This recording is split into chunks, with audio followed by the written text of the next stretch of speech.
Chapter 1, Nine Serenities Secret Records. On the highest platform on Devil Peak stood a black-garbed man with rapt attention. High above the clouds, the sun and moon hung side by side, flooding the land below in their warm glow and sharp coldness. The man took deep breaths as he spread his arms toward the sky, and the lights gathered in his palms. And the world dimmed. A foul wind stirred, wreathing with endless howls of agony from untold ghosts. The wind picked up the man's elegant hair, revealing a demonic face behind. The sun and the moon dimmed while the man grew in power from the rays. Soon even dark energy began to rise from him. With his face battered by the freezing winds, the dark energy grew thicker until it covered him whole. He released a breath and an evil smile adorned his face. Rumble! With a loud sound as the trigger, the 4 mountains in vicinity erupted while Devil Peak itself was racked by terrible tremors. The man absorbing the essences of the sun and moon opened his eyes. With a space-rending sound, 7 flashes of light appeared. As the light scattered, there stood 7 figures radiating ruthless power. His eyebrows shook, but a fraction as the man spoke in an eerie voice. How are the 7 of you here? Didn't you all despise us demonic cultivators to no end? Humph, demonic emperor Zhuo Yifan, isn't it obvious why we're here? An old man stroked his white beard as he gave a look of disdain. His heart skipped a beat and Zhuo Yifan sounded out, Geezer Sword Emperor, I do not know what you mean. Humph, stop faking it and take out the 9 Serenities Secret Records. A female Taoist stepped arrogantly as she threw her chin forward. Zhuo Yifan paled. It had been only a month since he found the legendary 9 Serenities Emperor's dwelling. After brushing death countless times in the process, he finally obtained the written accounts he wished to study for all his life. How was it that they caught wind of this? He suddenly recalled something and his face grew darker by the second. Tao Chen, come out, shouted Zhuo Yifan. A cheery voice rang through the empty forest on the mountain. Immediately, a handsome youngster in white robes walked from behind the 7, smiling. All the while as he made a curt bow to Zhuo Yifan, ha ha ha, master, did you ask for me? Zhuo Yifan glared with hatred at the hypocrite and said, is this your doing? Yes. Nodded Zhao Chen with a smile. Did you also cancel the guarding array? Yes. Why? I never slight you in the least. Zhuo Yifan clenched his fist as murderous intent flared out from his eyes. Despite being a demonic cultivator, he normally did not kill without reason. If he did, he was just acting out on his nature. Else, those righteous cultivators would have come to end him much sooner. Zhao Chen, for that matter, was an orphan that Zhuo Yifan took in when he saw his talent. Yet, who'd have thought the day would come when Zhao Chen would betray him? Despite putting a front with his calm demeanor, before Zhuo Yifan's increasing killing intent, Zhao Chen's feet betrayed him as he took 2 steps back, moving closer to the 7 beings behind him. Master, I understand your kindness is as heavy as a mountain. But that doesn't give you the right to steal the 8 Emperor's seat and cast me in your shadow for all eternity. Even more so, regarding the 9 Serenities Secret Records. Ever since you've obtained it, you've trained alone, even afraid of me catching a glimpse of it. Zhuo Yifan's heart clenched when he heard this. Zhao Chen would never know he did it for his sake. Having low cultivation and going head first into studying the 9 Serenities Secret Records would deviate one's cultivation. He had opted to understand it in its entirety and only then impart it to him. Yet all his plans were ruined in just a short month. Ha ha ha, well said. Zhao Chen, you're a true disciple. Zhuo Yifan's roaring laughter reached the heavens and so did his rage. Since it is so, Master will give you a taste of the 9 Serenities Secret Records. Zhuo Yifan, it is not your place for such unbridled words in the presence of us 7. The white-bearded old man stepped before Zhao Chen. Humph, everyone in the sacred domain knows me as the 8 Emperor. I could care less if all 7 of you emperors come at me together. No sooner said than done, Zhuo Yifan launched a palm at Zhao Chen. A black claw flashed in the sky reaching out for him. His eyes shrunk, face paled, and retreated with haste, fear having taken its grip on the youth. In the face of that powerful claw, the old man drew a sword. A sword wave flashed and the black claw was turned to nothing. Humph, 9 Serenities Secret Records is nothing great. The old man stood in the wind with his sword ready, disdain all over his face. Zhuo Yifan smiled and waved his palms. Geezer, stop being so arrogant. Boom!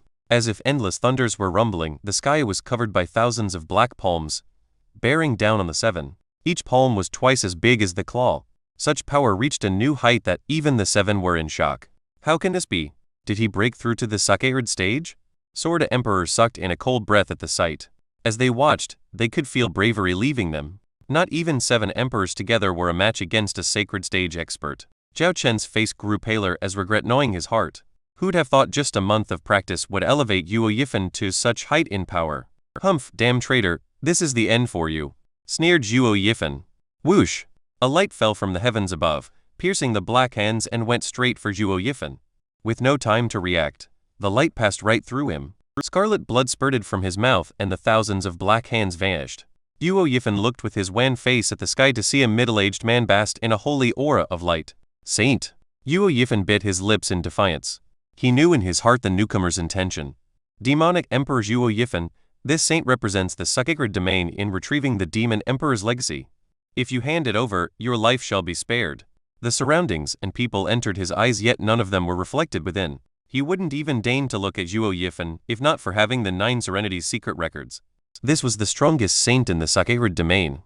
Even emperor stage experts were mere ants before him. With a miserable chuckle, Zhuo Yifan took out a dazzling multicolored jade slip from his bosom. The mere sight of it changed the expressions of everyone present, especially saints. With a look of derision to all around him, Zhuo Yifan jeered, "What righteous cultivators, what saint? Aren't you all just thieves lusting a poor man's wealth? I won't let any of you get one word from the 9 Serenities Secret Records, even if I have to destroy it." As if to prove his conviction, a powerful energy rose up from his body. Damn, he's gonna self-destruct. Sword Emperor's eye shrank, speeding further away, with the other not far behind. Only the saint exploded in holy wrath and charged for Zhuo Yifan. Stop. With a proud smile, Zhuo Yifan pinched and the jade slip was turned to dust right under the saint's eyes. The rage and bitterness he saw in the saint as he gnashed his teeth elicited an unrestrained laughter from Zhuo Yifan. Boom! His laughter was soon accompanied by powerful shock waves leveling the entire Devil Peak. As the smoke and dust cleared, it was soon clear to see the angry face of the saint, along with his worse-for-wear clothes. Even in the face of such a terrifying explosion, a saint can come out of it without so much as a scratch. The Sword Emperor came before the saint to express his admiration. The saint snorted and was about to leave. It was then Zhao Chen blocked him. "Please wait, saint. Demonic Emperor Zhuo is cunning and deceitful. If he possesses someone, just from knowing the 9 Serenities Secret Records, he will one day come to exact vengeance upon us all." Humph, his self-destruction was down to his soul. What possession? He waved his sleeve and vanished. The hearts of everyone present eased after hearing this. With the saint present, an emperor stage expert would find it impossible to escape with their soul even if they self-destructed. It was a pity for the loss of the ancient demon emperor's legacy, 9 Serenities Secret Records. As people gazed upon the ruins of Devil Peak, they each felt differently. Some were rejoicing, others lamenting, while most were feeling pity. Sullivan, "Yo, we are picking up this novel since there are some people asking for this. I'm also personally interested in this story. As for how many chapters a week, this week we'll have 1 chapter. Update you guys on the Chapter 2, Demonic Emperor's Rebirth." In the dead of night, even the moon's radiance was snuffed out by the black clouds. Bodies laid in a pile in a quiet part of the forest, the aftermath of a gruesome battle. The air reeked of blood, drawing all kinds of wild animals to feast on their flesh. Among the countless chomping sounds of animals, from amongst the bodies, a young man let out a groan. Ears twitched and the animals approached the source in silence. Thump! With a loud sound, 2 corpses were thrown to the side to reveal a bloodstained figure wrestling out from the pile. The animals jumped 2 steps back in fright, but when they noticed he was alive, they came back with a vengeance to rob life from him. Yet, the youth hardly noticed the imminent danger, still sat there in a daze. "Is this the current me?" He checked his hands as his eyes glazed over. "Ow!" A wolf's howl echoed as the beast sprung towards the youth. He turned his head, his eyes shining with bloodthirst from his bloodstained face. The killing intent was akin to 2 swords stabbing into the wolf's eyes. Whoosh! The wolf grounded to a halt, shivering as it curled backwards. The rest of the animals were also making a run for it when they watched those demonic pair of eyes. Despite his weak appearance, the animals' instinct screamed at them of the danger the youth posed. As silence set in once again, the youth took a deep breath and closed his eyes. His name was Zhuo Fan, 15 years of age, a servant of the Luo clan at Cloud Manor. His life was happy and carefree, until 3 days ago when a band of Blackwind Mountain bandits butchered the manor. He along with some guards escorted the young master and young miss as they fled, only to find his end in this forest at the hand of their pursuers. In his final breaths, he was filled with an obsession. It was this that drew the drifting demonic emperor Zhuo Yifan's resentment and allowed the demonic emperor to possess him. Zhuo Fan's eyes flashed with demonic glee. "Ha ha ha, Sword Emperor, Zhao Chen, you would have never imagined the 9 Serenities Secret Records has a way of possessing someone without the need of a soul. Wait for me, I will soon return to sacred domain and behead you myself." Only Zhuo Fan's mad laughter echoed in the bleak forest. Even the other animals chewing on corpses were startled into fleeing. Cough! A sudden cough cut his raving laughter short as his eyes turned like a hawk towards the source. He helped me. Zhuo Fan rushed to it to see a Luo clan's guard buried in bodies, with blood pouring from his mouth. Humph, the affairs of mortals have nothing to do with me. His eyes shrank and shook his head as he was about to leave. The previous Zhuo Fan would have done his best in helping the men, but he was now replaced by the demonic Emperor Zhuo Yifan. To Yifan, the Luo clan were nothing but ants to him. Who was so bored as to save an ant's life? He took only 2 steps before stopping. Recalling something, he dropped down cross-legged to inspect his body. Not a moment passed and Zhuo Fan flashed his eyes open with glee. This kid is 15 yet has never cultivated. His body is untainted. On the martial emperor continent, most could cultivate. Even farmers would have a first or second layer in the foundation establishment stage. It was rare to find a 15 years old who never cultivated once. And the strongest cultivation method is the 9 Serenities Secret Records, demon transformation art, who could use others' cultivation and later allow one to swallow the heavens and devour the earth. Reaching the highest realm of power in this world needed a pure body to train in it. This cultivation method was something the 9 Serenities Emperor comprehended only after he entered the Emperor stage. Just when he was contemplating destroying his cultivation and starting anew, he suffered at the hands of the other Emperor stage experts. In ancient times, the 9 Serenities Emperor was among the top 3 strongest emperors. For it to make even him consider restarting his cultivation, this cultivation method must be of tremendous might.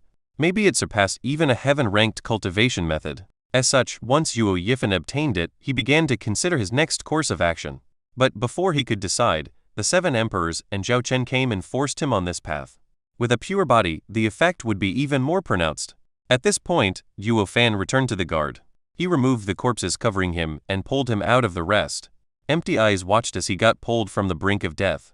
The guard smiled. "Ah, it's you, Zhuo Fan. Thank you, I'll repay you when we get back." He, why wait when you can just as well do it now?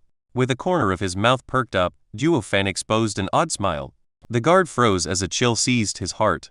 As they were both from the Luo clan, this wasn't the first time he saw Zhuo Fan, but this was his first time watching such a sinister expression. It was akin to how a wolf would set its sights on a rabbit. "Zhuo Fan, what are you going to do?" The guard watched him vigilant. Zhuo Fan ignored him as he watched with the same smile, mumbling all the while, "Not bad, a second layer of Kai condensation cultivation. Solid foundation material." While other cultivation methods absorbed the spiritual energy around them to refine the host's body, the demon transformation art robbed others of their cultivation to further his own. But how could a normal man steal from a cultivator? When the target was wounded, of course, to the point he couldn't even move. This was the reason for Zhuo Yifan's uncertainty to abolish his cultivation at the time. If such an encounter never happened, he would have been immortal for the rest of his life. It would end in a complete loss, something he believed caused even the 9 Serenities Emperor to hesitate at that time. Only yet, here he was, with a newly possessed body that the heavens dropped on his lap. Truly something only found by luck. Seeing the insidious Zhuo Fan watching him like a rogue watched a beauty, the guard's heart never knew rest as he shouted, "Why you're not Zhuo Fan?" He, correct. The evil laughter further emphasized Zhuo Fan's malevolent look. "I am the Sacred Domain's 8th Emperor, Demonic Emperor Zhuo Yifan." Chapter 3. Demon Transformation Art. The guard watched in horror, as Zhuo Fan raised a palm over his head and began operating his cultivation method. Black streams came from it, twisting like worms as they burrowed into the guard's body. The moment they entered, the guard's face changed. His horrified visage, twisted from pain, now darkened the pale face from the extreme blood loss. With each passing moment, the man inched closer to turning as black as charcoal. In the dark night, even if one didn't pay attention, no one would claim him to be a human. This perked Zhuo Fan up, riveted in excitement to the sight before him. Demon transformation art might take others' cultivation as his own, but when was it that easy to steal one's Yuan Kai? Even if he did, it would probably reject him. He needed to show extreme caution, especially now when he was building his foundation. Therefore, Zhuo Fan chose to first demonify it before absorbing it. Taking a deep breath to calm his excitement, his hand tightened and the black streams began to flow back from the guard into his body, as the guard himself was withering in front of his naked eye. An hour later, Zhuo Fan took back his hand and sat cross-legged, beginning to refine the new Yuan Kai. The guard collapsed and scattered to ashes. It was as if an ancient corpse was unearthed only to scatter in the wind the moment they made contact. 9 Serenities Emperor's creation not only took others' cultivation, but also their essence. The black energy roamed around his body like a flood. Zhuo Fan sank into concentration as he operated the cultivation method to make the energy flow through his meridians and widening little by little. The entire power of a Kai condensation expert flowed through his untrained body. The force was on the verge of bursting his meridians as his forehead broke out in sweat. But he pushed through because he knew this power could build a never-before-seen foundation. Such a stable foundation would guarantee an easier and smoother path of cultivation. Time passed 1 second at a time for 2 hours long hours, as Zhuo Fan gnashed his teeth and sweat poured from him like a river. He loosened his jaw only on the 6th hour, when the black energy, after roaming his body for hundreds of times, gathered in his dantian and settled in the form of a black lake. He slowly opened his eyes and released a long breath. The clouds in the horizon began to brighten, and the stuffed wild animals returned to the depths of the forest. It's dawn? Ha ha ha. I didn't expect for a second layer Kai condensation's cultivation would require an entire night. Zhuo Fan shook his head and examined his body. Bang! A loud sound echoed and the rock crumbled under the Zhuo Fan's frail punch. Zhuo Fan nodded in satisfaction. The Kai condensation expert's cultivation refined his body and improved it greatly. Based on his body strength alone, he was no weaker than a Kai condensation expert. Next he inspected his cultivation. He was calm before, but that look scared the living daylight out of him. As for his cultivation, not only did it reach the 5th layer of foundation establishment, the Yuan Kai inside him was that of Kai condensation, and not of foundation establishment. Man, this demon transformation art is fantastic. Zhuo Fan couldn't help smacking his lips, being secretly delighted. Generally speaking, even those rare geniuses from the sacred domain needed a year to reach the 5th layer of foundation establishment. Yet, he needed one night to do what others had to work for 2-3 years to attain. It won't be long before I return to the sacred domain. Zhuo Fan snickered. Just as he was indulging in his fantasy when he returned, shouts woke him up. Frowning, he walked cautiously in their direction. He was clear on his limitations. Even if he had a 5th layer foundation establishment cultivation, this little achievement couldn't deal with the simplest martial skill. He had no power to retaliate if he met an expert. As such, being prudent took first priority. After all, he wasn't the all-powerful demonic emperor right now. With steps as light as a cat, he neared a bush. Zhuo Fan pushed aside the leaves to see 2 parties in a stalemate. One had more than a dozen men, Luo clan's guards surrounding an 18-year-old girl and a 6-year-old boy. The other group wore black and was led by an old man, over 20 people. The man was familiar to Zhuo Fan. He recalled seeing him in the Luo clan as their steward. Then the pair surrounded by the guards had to be Luo clan's young master, Luo Yunhei, and young miss, Luo Yuncheng. Humph, no wonder the mountain bandits breached the tight security of the Luo clan guards. We had a traitor amongst us. Zhuo Fan sneered inside. He recalled his disciple and clenched his fists. Only in his past life, he was betrayed by his disciples, and the one he possessed now died from a similar result. He couldn't help relating a bit to the body he occupied. But he soon shook his head and sighed, ready to turn around and leave. With his strength, he had no way of helping them. Besides, there was nothing tying him to the Luo clan. It just wasn't worth throwing his life away for. Yet, he only took 2 steps before his heart seized with pain. The 3rd step never came. Chapter 4. Heart Demon. Chapter 4. Heart Demon in Fear. Zhuo Fan tightened a hand over his chest. The pain was so excruciating, it brought him to his knees, mumbling, "What's going on? Did my cultivation deviate?" His heart welled with panic. If he deviated right as he built his foundation, the result wasn't as simple as losing all progress. He would never again be capable of cultivation, he would become a cripple. But the pain left as soon as it came. Zhuo Fan stood up and took a deep breath. He couldn't make heads or tails of it. Yet the next step brought with it the same heartache. No, this isn't deviation but heart demon. Thinking of this, he began to look for the source of the heart demon. If a cultivator ignored it, he wasn't far from deviating and becoming a demon. Zhuo Fan soon found its source, but the result left him feeling discontent. Before being possessed, Zhuo Fan was a devoted servant. Luo clan's young miss was very kind to him and so he pledged lifelong devotion to the clan. The resentment before death was born out of regret of not protecting the Luo clan. It was then the demonic emperor's hatred and his resentment fused, possessing his soul and breathing life into his body. And his resentment became a contract with the demonic emperor, turning into his shackles. In short, the demonic emperor lived, so he could replace him in protecting the Luo clan, or the heart demon would haunt him. Blast it. This punk is the worst. He wants me to be a servant? Zhuo Fan wanted to cry but no tears came out as he kept cursing. How could the glorious and magnificent demonic emperor Zhuo Yifan, the 8th emperor of the sacred domain, be tied down by some nameless clan? Yet the heart demon couldn't be ignored either. Helpless, he caressed his forehead. It would be better if a punk like you wished for vengeance instead. This way, it would have taken me a few years to kill him. Yet you went and ruined my life. Who's there? Show yourself. An aged voice shouted, and Zhuo Fan sensed a thick killing intent aimed at his location. Shaking his head, he sighed and walked out. Since he got found out, he might as well go deal with that traitorous steward's son. Seeing who it was, steward's son smiled with derision. Humph, I wondered who it could be, when in fact it was just a little bastard. Then steward's son turned to Luo Yunsheng, paying him no heed. Young miss, I advise you to hand over the returning dragon palm martial art to avoid any unnecessary casualties. I don't think you want that either. Rubbish, geezer son, you traitor. As long as we're here, you won't harm a single hair on young miss and young master.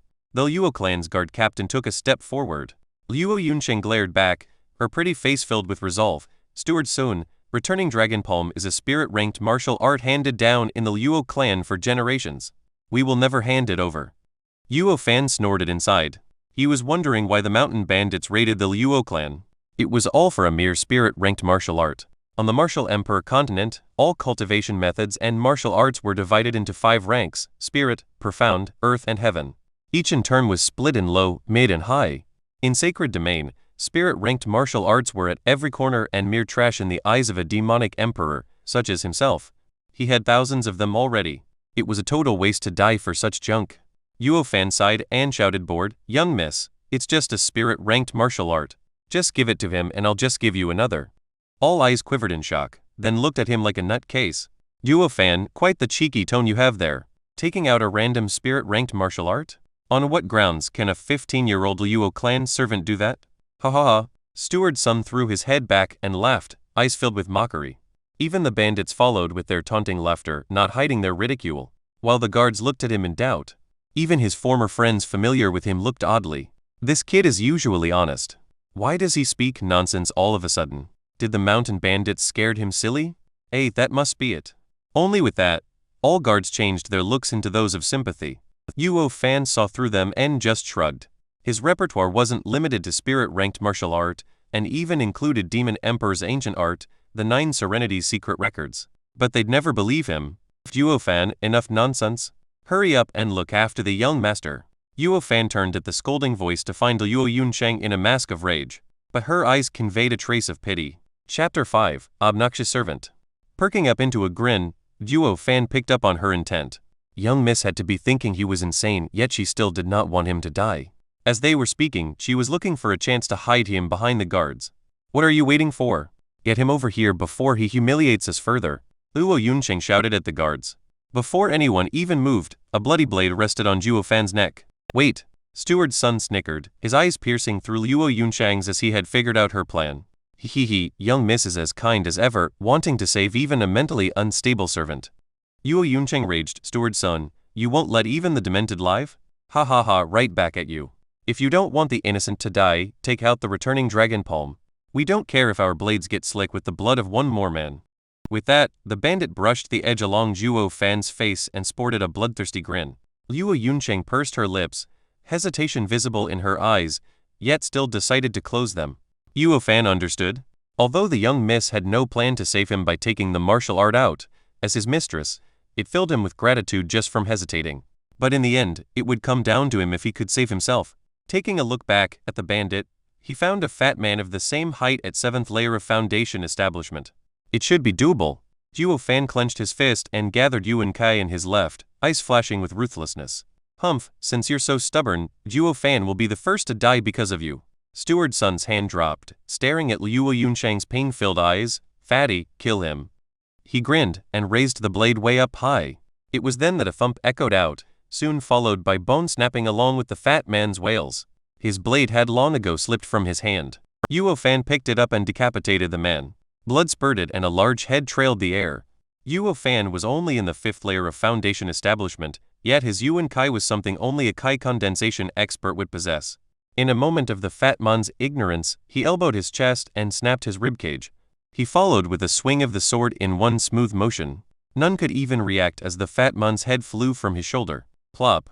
The bloody head rolled around and stopped right before Steward's son. He looked dumbly at the familiar face, incredulous of the outcome. He saw Zhuo Fan grow up in the Luo clan and knew the kind of person he was. He was honest to a fault, a slave begging to be picked on. Yet this sheep bared its fangs like a tiger, killing a 7th-layer Foundation establishment expert in one strike. It was done with such brutality that it even shook the bandits. The guards on Luo clan's side were even more devastated. Was he the same man they used to laugh with, the same honest-to-guy Zhuo Fan?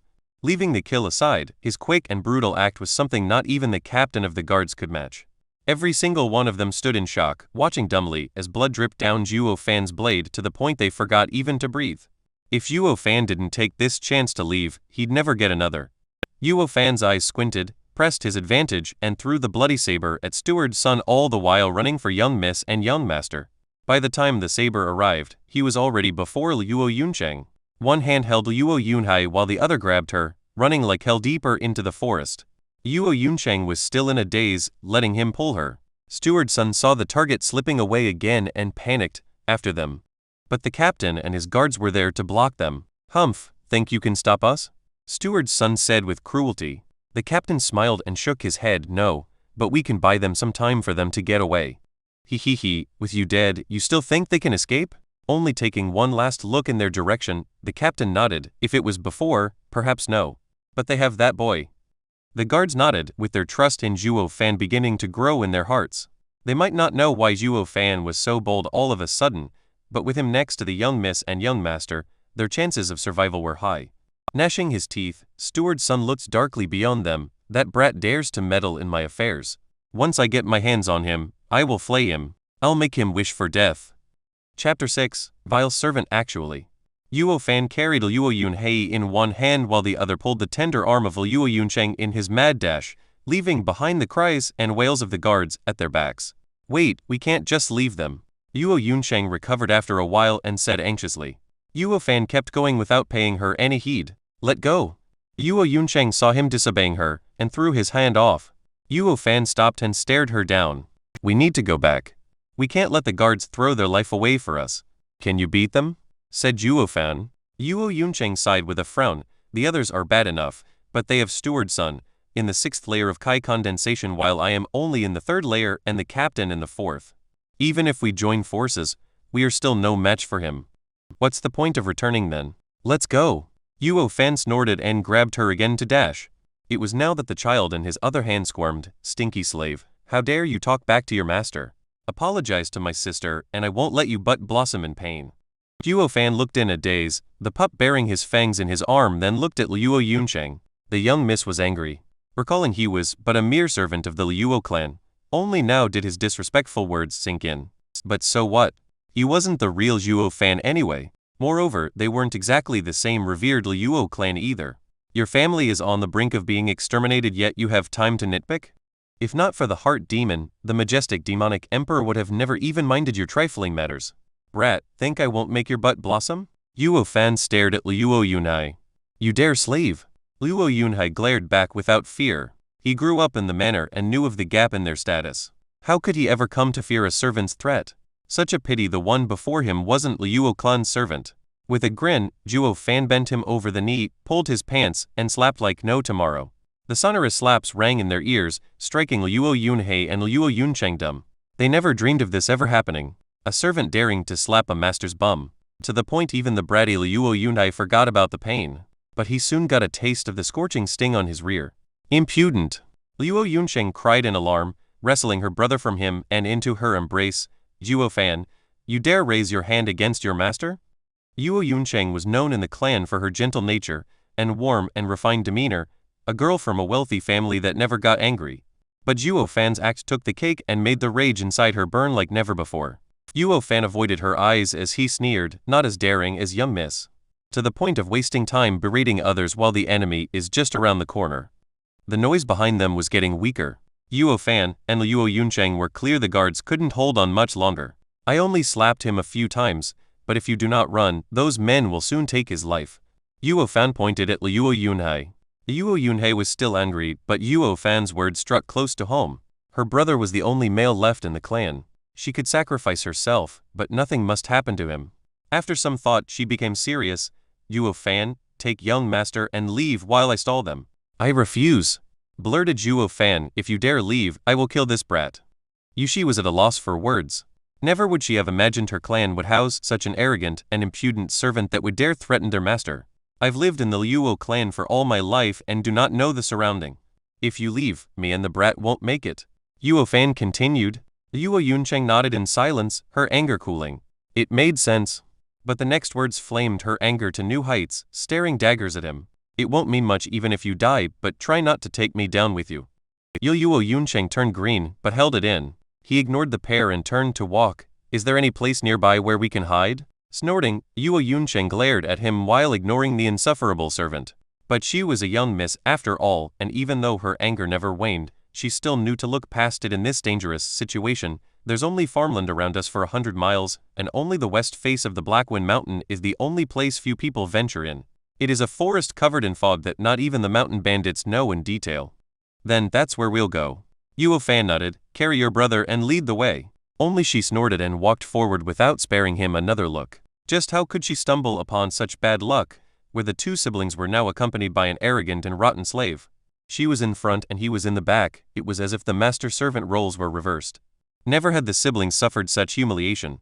Just you wait. Once we get out of this, I will put you in your place, thought Zhuo Yuncheng in anger.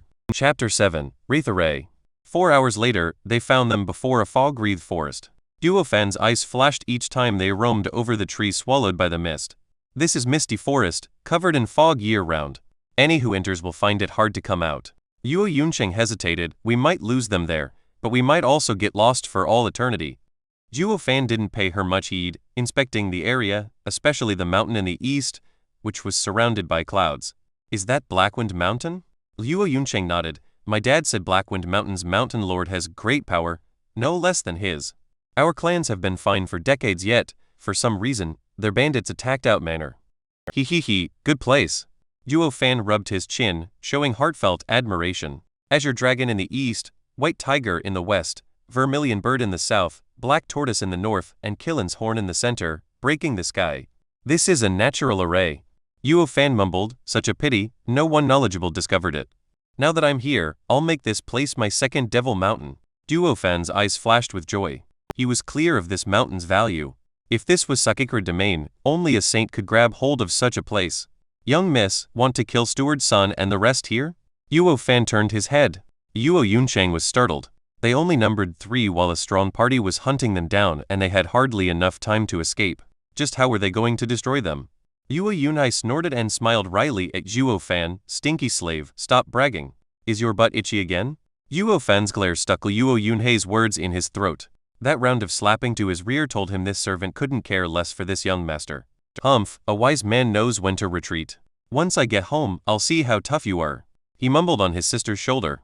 With her brother in her arms and to avoid the vile servant's wrath, Zhuo Yuncheng asked in doubt, how? With a light smile, Zhuo Fan extended his arm. Young miss, how many spirit stones do you have? Please give them all to me. What do you need them for? Zhuo Yuncheng watched him with a vigilant eye. Ha, young miss misunderstands. I'm not trying to take advantage of a declined clan and turn into an evil servant that robs it. All my actions are for your safety. Humph, still consider yourself a loyal servant? The way I see it, there's not a viler servant out there who can outmatch you. Zhuo Yuncheng rubbed her pitiful brother's butt, as she thought that, but still gave him her ring. This is all my wealth. If you dare lie to me, I will never forgive you. Zhuo Fan took it with a smile and sank in the mist. Wait for me here. Humph, this servant is too outrageous. He even dares to order his master. Sister, you need to punish him for me. Zhuo Yunhai raved once the servant was gone. She shook her head and looked at the roaming mist. Yunhai, he might be rude, but he's always helping us. Much better than those strong hypocrites. We can't reward kindness with enmity. Zhuo Yunhai thought for a moment, then nodded. Yes, it's all that damn steward's son's fault. Zhuo Yuncheng was pleased and praised him. Yunhai, you're growing up. But then he hissed through his teeth, as for that stinky slave, he should be spanked like no tomorrow. Killing him is too easy for him. Zhuo Yuncheng was silent. Zhuo Fan walked among the white fog, his deep eyes taking in his surroundings. From time to time, his hand flashed and a spirit stone flew out from the ring and disappeared into the ground. Despite it being his first time here, he was remarkably familiar with its layout. His path never once was disturbed by the fog. In but a quarter of an hour, he traveled across the entire forest. 9 underworld gates open. 4 cardinal wraith array activate. His hands made signs with lightning speed, while he spoke the incantation from the Nine Serenities Secret Records. The wind shifted and the sky darkened. With wails, gray shadows fell from the sky and hid in the misty forest. The fog reddened, then blackened, the same color as the sky. Constant shrieks came out. The siblings held closer to each other, shaking in fear while taking steps back for some semblance of comfort. Yet the wails and shrieks stopped as soon as they started while the sky cleared up and even the sun peeked through the clouds. Misty forest's fog dissipated and revealed a gasping Zhuo Fan walking over. What just happened? What did you do? Zhuo Yunchang watched him with bewilderment. He only waved and entered the forest. Follow me. Zhuo Yunchang was suspicious, however she led her brother behind. Zhuo Fan had a mysterious appearance that made the two not voice their doubts. When they arrived at an ancient tree, Zhuo Fan said, "Stay below this tree for now. I will teach you how to control the Wraith Array, and when Steward Sun comes, you can use it to kill them." What? This is an array? Only Zhuo Yunchang was stunned. Arrays were even more precious than martial arts in this world. No sect would ever dare release even a normal array to outside. Even if the auction had a first-grade array, it would still sell for hundreds of thousands spirit stones. They were rare and in high demand. If their Cloud Manor had a protective array, they would have never sunk so low from mere bandits. Yet, at this very moment, a mere servant casually set up an array. It was impossible that this feat would result in the young miss being shocked silly. Chapter 8. Baiting the Enemy. How can you forget about how for now and do what I said? This is a bewildering array which can affect the perceptions of others inside. And this is also a killing array, controlling wraiths to kill your enemies. Zhuo Yunchang copied stiffly as Zhuo Fan performed the gestures. However, he was too fast. She could only watch him do it as she fumbled to a stop. Unable to remember the movements as he carried on, stuck on the last sign she did. "Sigh, how are you so slow? This is the simplest method." Zhuo Fan got angry and cursed, "If you keep going like this, Steward Sun will be upon us. We might as well just serve ourselves on a silver platter. You're as slow as a pig." All her life, Zhuo Yunchang was handled with finesse and attention a pearl would need. She received others' love and respect. Never has she been mistreated like this, degraded to such a degree. Glittering tears started welling in her eyes as she lowered her head. Yet she persevered. Seeing his sister humiliated, he found courage and shouted at Zhuo Fan, "Stinky slave. Don't mock my sister." Zhuo Fan just shook his head, not having the time to bicker with the brat. He found his Yuan Kai was only enough to start the array, failing to control it. If one were to speak of a complete wraith array, even if none of them controlled it, a trash like Steward Sun would end up beaten to a pulp either way. However, he only had around 1,000 spirit stones. If not for being a natural array, he wouldn't have been able to set even a damaged one. It was now in the hands of third-layer Kai condensation young miss to control the array. But for her, the method was long and complicated. It was hard to grasp. Worse, they were on the clock. Helpless, Zhuo Fan embraced her from behind and took hold of her hands. "What are you doing?" Zhuo Yunchang froze up as her cheek blossomed with red. "Don't move and let me guide you." Zhuo Fan led her hands and taught her the signs. Despite catching his intent, being embraced by an unfamiliar man threw her heart in chaos and cheeks burned hotter, since this was the first time it ever happened to her. Each time her mind drifted, a voice would ring in her ear, "Pay attention." She peeked at him and saw how serious Zhuo Fan was, that his actions were not aimed to take advantage of her. Humph, he knows when to be a gentleman. Zhuo Yunchang calmed down and her body drew near to his. Feeling the strong arm behind her, this was the first time in the last 3 days she felt safe. Steward Sun they went towards the misty forest. 10 miles outside the misty forest, a lanky bandit checked for tracks and reported to him. With cold laughter, Steward Sun straightened his white mustache, "Quite a good hiding place. We know the mountain area but not that eerie place." However, Steward Sun looked at the bound captain and his eyes flashed with an evil glint. "Captain Pang, you're up soon. With how kind young miss is, she won't ignore your pleas. Tui, don't think you can use me to threaten young miss." His eyes were bloodshot as he glared at Steward Sun. "You better kill me or I will murder you and avenge my fellow guards." "Ha ha ha, when I get the martial skill, I'll be happy to fulfill your wish." Squinting his eyes, Steward Sun let out a creepy laughter. "Let's go." It took an hour for their group of 20 to reach Misty Forest. Yet before they could get any closer, snoring came from a man sleeping against a tree. A careful look identified him as Zhuo Fan. "Steward Sun, it's the one who killed the fatty." Woken up by the voice, Zhuo Fan yawned and opened his weary eyes. Seeing Steward Sun and Co, he showed no fear, no anxiety. Instead, a smile. "Steward Sun, I've waited so long to see you." Frowning, Steward Sun watched him. He eyed him with utmost care, yet nothing seemed to tell him anything. He was just calm. What a deep-rooted schemer you are. I underestimated you, thought Steward Sun. If it were any other time, he would have never paid attention to a servant. But ever since Steward Sun witnessed Zhuo Fan kill so brutally, Steward Sun's image of him turned upside down. This punk not only hid deeply, but he's also ruthless. If he matures, only suffering awaits. Zhuo Fan, you've quite the nerve to show off before me, squinted Steward Sun at him. Zhuo Fan cut to the chase instead of replying. Steward Sun, want to make a deal? What deal? I'll give you the Luo clan's young master and mistress. So, secure my career in Blackwind Mountain. What? Not only was Steward Sun shocked, but even the guard captain was also dumbfounded. He rested his hopes on Zhuo Fan to take the siblings far away. Who'd have thought Zhuo Fan would defect and use them as bargaining chips? Why are you doing this? The Luo clan hasn't scorned you, doubts arose in Steward Sun's heart. Ha ha ha, then why do you? The Luo clan treated you even better. Steward Sun reddened at this and felt his rage boiling. As he calmed himself, Zhuo Fan continued, every man for himself. With how much the Luo clan has fallen, reviving it isn't something one man can do. Why should I walk towards my death? Using them to secure my life is but human nature. He picked the red rope from the ground who followed into the mist. Young Miss is at one of the ends of the rope. I left a few forks on the rope along the way that only I know about. Steward Sun nodded as he grabbed it. Good plan, to use a rope to mark your way. And you even included forks to safeguard the right trail for yourself. A true double-crosser, ha ha ha. He gave the rope back. Deal, lead the way. But don't even think of playing tricks. Only Steward Sun, I am an honest man. Smiled Zhuo Fan. Steward Sun sneered, I would have believed you before, but now who would? The two locked their eyes, each laughing as their looks hid devious thoughts. The captain's hair stood on end. He kept cursing Steward Sun as a rotten and vile human, while he barked at Zhuo Fan as one who betrayed their master. Though everyone ignored him as he was escorted by other men as they ventured into the thick mist. Chapter 9. The Erase Power. The row of people stuck together and held onto the red rope as they walked through the mist. Zhuo Fan went first with Steward Sun right behind him, holding onto him with a firm grip on to prevent the boy from escaping.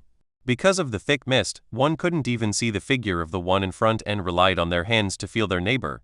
At the heart of the misty forest, where it was impossible for anyone to escape, Zhuo Fan stopped. What is it? Steward Sun was feeling apprehensive, tightening his grip on Zhuo Fan's clothes. With a snicker, Zhuo Fan said, Steward Sun, we'll be pairing here. It's best if you travel the underworld river without me. With acute fear, Steward Sun discovered he fell in Zhuo Fan's trap. He pulled Zhuo Fan close and slapped him. The clothes were turned to ribbons, but instead of Zhuo Fan, they held a log. When did he escape? He'd been holding tight on Zhuo Fan to prevent his escape, yet reality showed the opposite. Turn back, quick. Steward Sun rushed from where they came. As soon as he shouted, the men used the rope to retrace their path. But then a shout came from the mist, the rope has been cut. It was as if lightning struck them and they all turned pale. How would they get out of this thick mist without the rope? Steward Sun stomped as he gnashed his teeth. Blast it. That brat got us. Bring that damn pang over. Steward Sun, he's gone. Bastard. Steward Sun punched the ground and made a meter-wide hole in rage. He was a schemer himself, yet he fell at the hands of a stinky brat. Damn punk, I've played this game longer than you. Don't think a puny misty forest can trap me. Steward Sun roared towards the sky. Once I get out, I'll tear you to pieces. Ha ha ha, you'll never have the chance. With Zhuo Fan's mad laughter as the signal, the mist reddened. Why is the mist turning red? They were in shock by the sudden change. They were bandits that killed people for a living, yet these strange circumstances had them on edge. Steward Sun, you are wiser than most, can you tell us what this is? Even though the bandit shouted, only silence echoed back. He felt around him yet touched no one, as if everyone around him vanished and left him all alone. He wasn't the only one. The people that hung onto the rope began to vanish one at a time. Steward Sun could hardly believe what was happening. See, can this be an array? One as old as Steward Sun has seen many things and experienced even more, yet the more he knew, the more he realized how terrible arrays were, and fears grip his heart. An array worked using heaven and earth's energy. As long as a man controlled it, it could wipe out a dozen equal to him in power. Even if tens of experts gathered, they still could not measure to its power. Of all the possibilities he thought of, not once did he consider being trapped in an array. Zhuo Fan, who exactly are you? Steward Sun trembles from the feeling of dread. He saw at last that Zhuo Fan wasn't just any ordinary man. How could a simple man know how to use or set up arrays? If Zhuo Fan had taken out an array when they met, he wouldn't have had the nerve to chase him. Standing in the center of the array, Yuo Yunchang was clear of the situation. Her eyes drifted to Zhuo, filled with intrigue.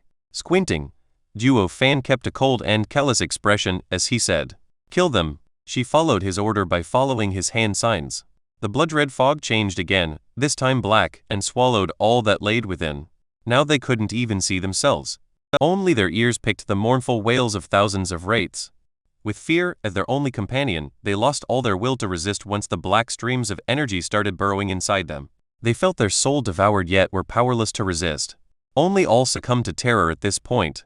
Smirking, Zhuo Fan's eyes shined with glee. He left Luo Yunchang and sat cross-legged in another center of the array. The Nine Serenities Secret Records stated that the demon transformation art user had a backdoor into all arrays.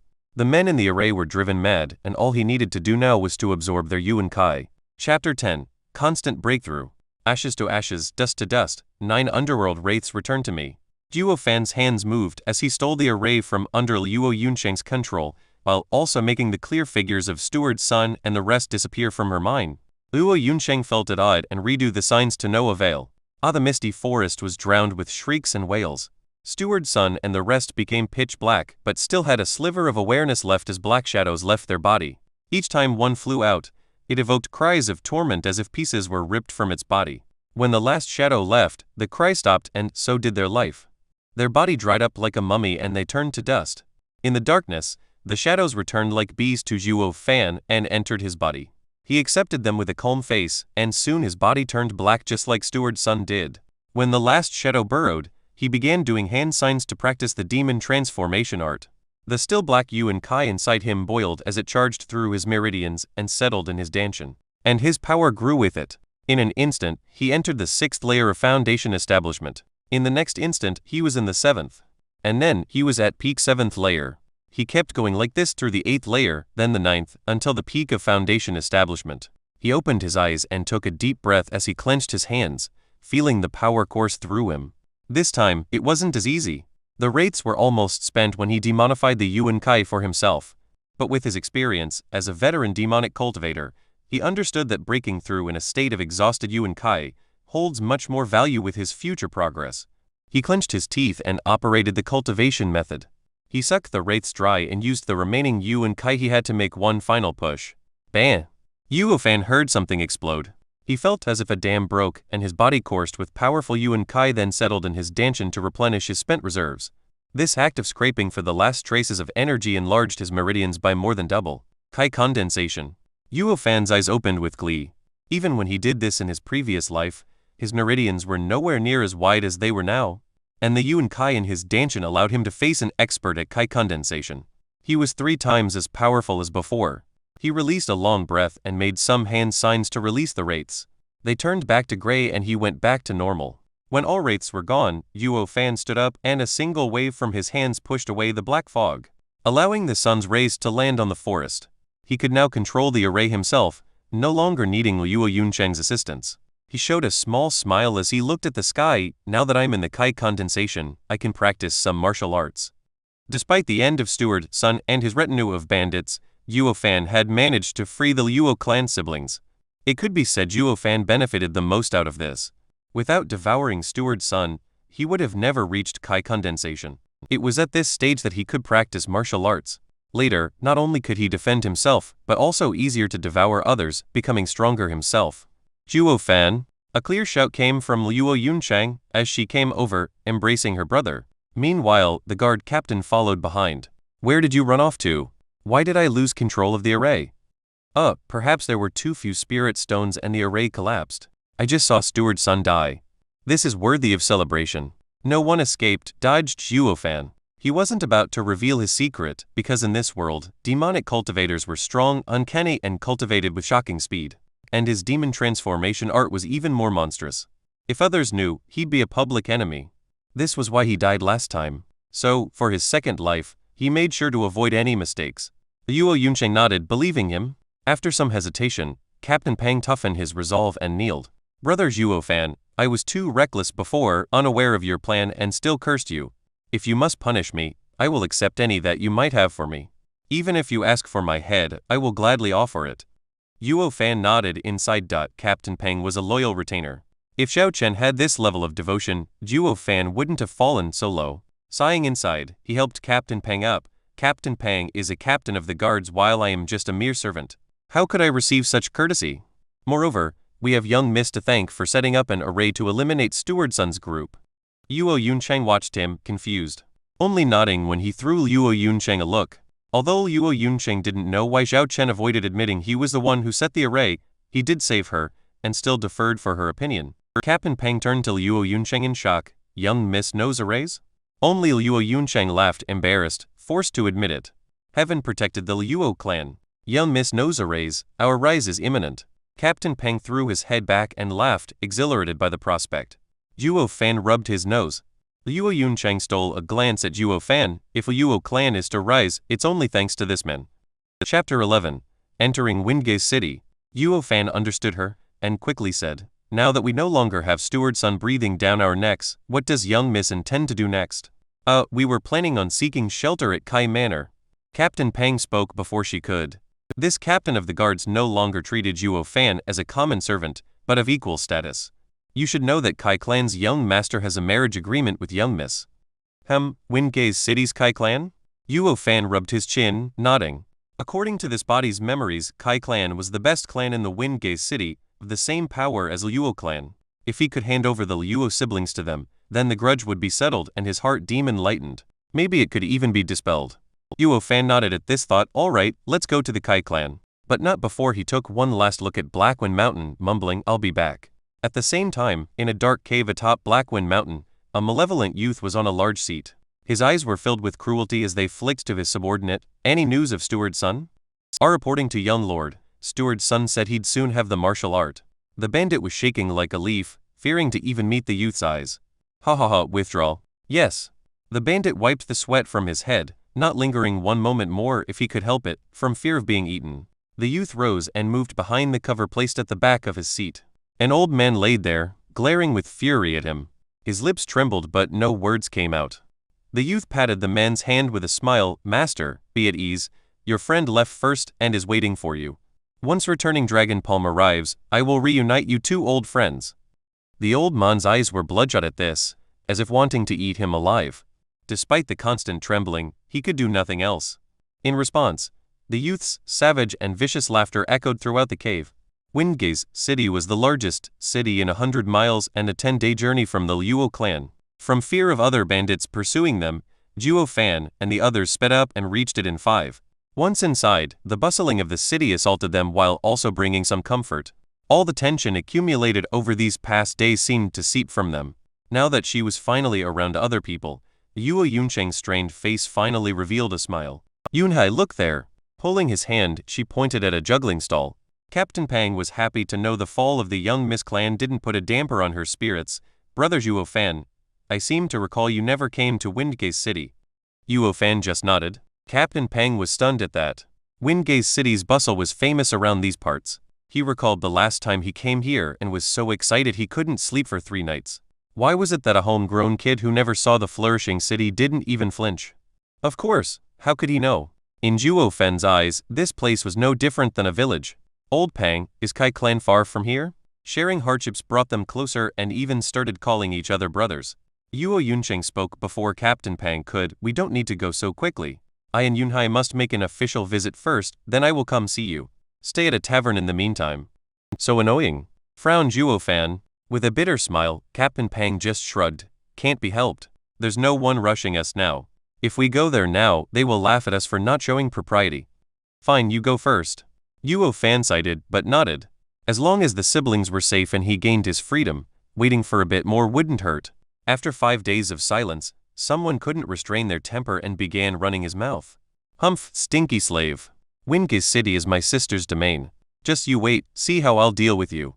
Luo Yunhai crossed his arms and flared his nostrils, becoming the same old impertinent young master from before. Bam! He didn't get to enjoy it though, as Zhuo Fan delivered a healthy kick to his rear. He flew a meter and landed on his face. No need to wait, let's settle this now. Luo Yuncheng rushed to help her brother and glared at Zhuo Fan. Why do you always pick on a child? It's your brother who needs a spanking. Zhuo Fan shot her a look then waved, go already. After you settle in, if you still look at me with such discontent, I will not hesitate to leave you. Luo Yuncheng snorted and left while hugging her brother. Zhuo Yunhai rested his head on her shoulder, face red as if choking, but not daring to make a peep. Even a child like him understood the two siblings had no power in the forest and suffered at the hands of that despicable and dastardly servant. But now that they were in Windcase City, his sister's turf, it didn't seem to make much difference. Why am I getting beaten by that damn slave again? Does this slave fear not even heaven and earth? Zhuo Yunhei never saw anyone like him in the Yuo clan. Captain Peng watched this unfold with shock to say the least, as his eyes were close to popping. Not even he knew Zhuo Fan was so daring and impertinent that he beat up the young master right in front of young miss. Yet she did not make a complaint nor retaliate. Only young miss dotted on her brother, never once being harsh with him. Yet Zhuo Fan trampled over young master with no regard to her with uncanny ease and skill. Now he understood why young master looked at Zhuo Fan like a mouse eyeing a cat. Wiping the sweat off his forehead, Captain Peng said, "Brother Zhuo Fan, young master is your lord. If not out of respect for the young miss, do it out of respect for her husband. How could you kick him?" Zhuo Fan laughed then shrugged. No one was a lord in his eyes. Everything he did was to remove the heart demon. Chapter 12, Odd Girl. They won't come back for a while. Let's stroll around the city. Zhuo Fan turned around and walked away. Captain Peng knew he didn't take his words to heart and sigh as he followed. They were soon in the market area. This was where rogue cultivators sold their wares to exchange items or other cultivating materials.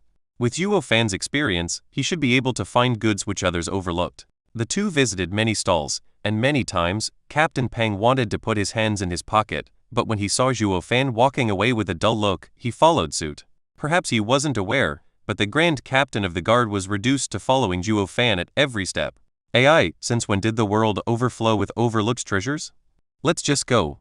Zhuo Fan scoured the market, but nothing caught his eye. It was then he heard a ruckus. He went to see a stall owner and a red-faced girl in a heated dispute. He led Captain Peng through the crowd's center and saw the girl's appearance. She wore white clothes, with fine eyebrows like a crescent moon and looked calm and gentle. Even when yelled at, she never lost her smile as if she never got angry. She persevered despite opposition. This black jade is fake. How is it fake? This is the purest black jade, one that if left in the sun for a day will still feel cool to the touch. If worn as a pendant, cultivation will be much easier. The men spat nonstop about how pure it was. Young miss, do you understand what I'm saying? She shook her head, but her smile never faltered. I do not know much about black jade, but I have seen one so I can tell this one's a fake. Ha ha ha, you saw it once and dared to say you find this one fake. Did you hear, everyone? Has there ever been such an absurd situation in the world? It has, and I know I'm right. If we talk about price, the worst black jade is worth 10 spirit stones while the best 100. Yet yours is only 3 spirit stones. Get out of here. Enough with your rubbish, little girl. Don't ruin my business. How could you possibly know of its value?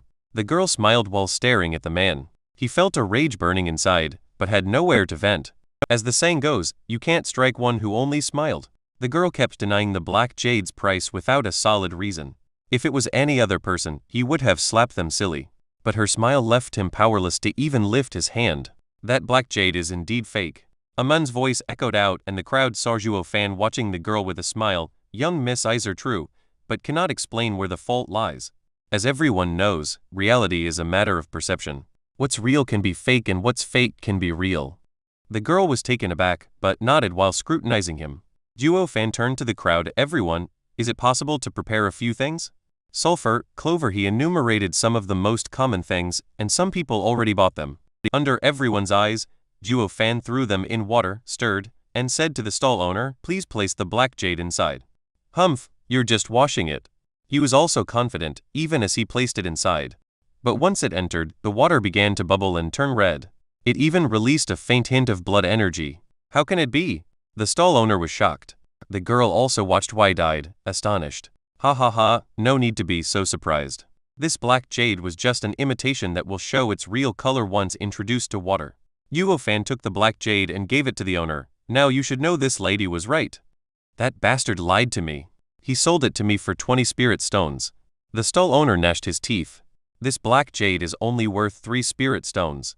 The girl declared her assessment then smiled to Zhuo Fan. Mr. has good eyes. I knew it was fake, but couldn't pinpoint the difference. I thank Mr. for his intervention. It was nothing. I have also seen this once. Zhuo Fan smiled. Young miss, won't you buy it? It's just 3 stones now.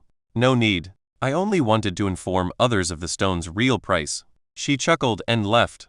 Only watching her figure fading into the crowd, Captain Peng sighed next to Zhuo Fan. What an odd girl. Zhuo Fan, on the other hand, breathed out relieved as he muttered, that girl's eyes are sharp and sinister. It's a good thing she is still inexperienced, or she would have taken the treasure without hesitation. He then turned to the black jade, eyes shining with excitement. But the stall owner was sighing as he packed his things, ready to go home. Chapter 13, Blood Spirit. Never thought I'd make a mistake. The stall owner was carrying his bag while walking along a remote alley. He didn't talk, just sighed as he walked. But then a voice came from behind, "Owner, please wait." He stopped with a startle and looks to see Zhuo Fan walking over. "You're the one from before." He recognized Zhuo Fan. It was him who showed everyone his black jade was fake. "Is there something you need?" "Ha ha ha, owner. I like your black jade and will pay 10 spirit stones for it." Zhuo Fan laughed, taking glances at the man's bag. After some muttering, the owner looked oddly at Zhuo Fan. "Mister, you know this stone is fake, so why pay 10 spirit stones?" The lady said it was worth 3. Shaking his head, Zhuo Fan added, "Even if it is fake, it can still pass off for the real thing. I might be able to sell it as a black jade." "Oh, I see. You want to trick others into buying it." The owner nodded in understanding, then scanned around. "Since this is the case, things are different now. It is worth much more than just 10 spirit stones." "How much do you want then?" Zhuo Fan squinted with murderous intent. "At least 50. The owner showed his own sneaky side. "If not, I'll just find my own target and sell it at 100. Thanks to Zhuo Fan's reminder, the owner realized how rare were people who could tell the real black jade from fake. He could sell the fake himself and earn a fortune. "Are you buying, or do I have to look elsewhere?" Seeing Zhuo Fan's expression, the owner knew he didn't have that many spirit stones on him. But it was fine since he could sell it himself and dupe another in the process. He walked away. "Wait." The moment he took the first step, a hand grabbed his shoulder like an iron claw, eliciting a shout of pain from the owner. "Owner, don't be too greedy," Zhuo Fan warned. "Humph, so what if I am? The black jade is mine, and I'll sell it at whatever price I want." His voice choked as a black yuan kai entered his body.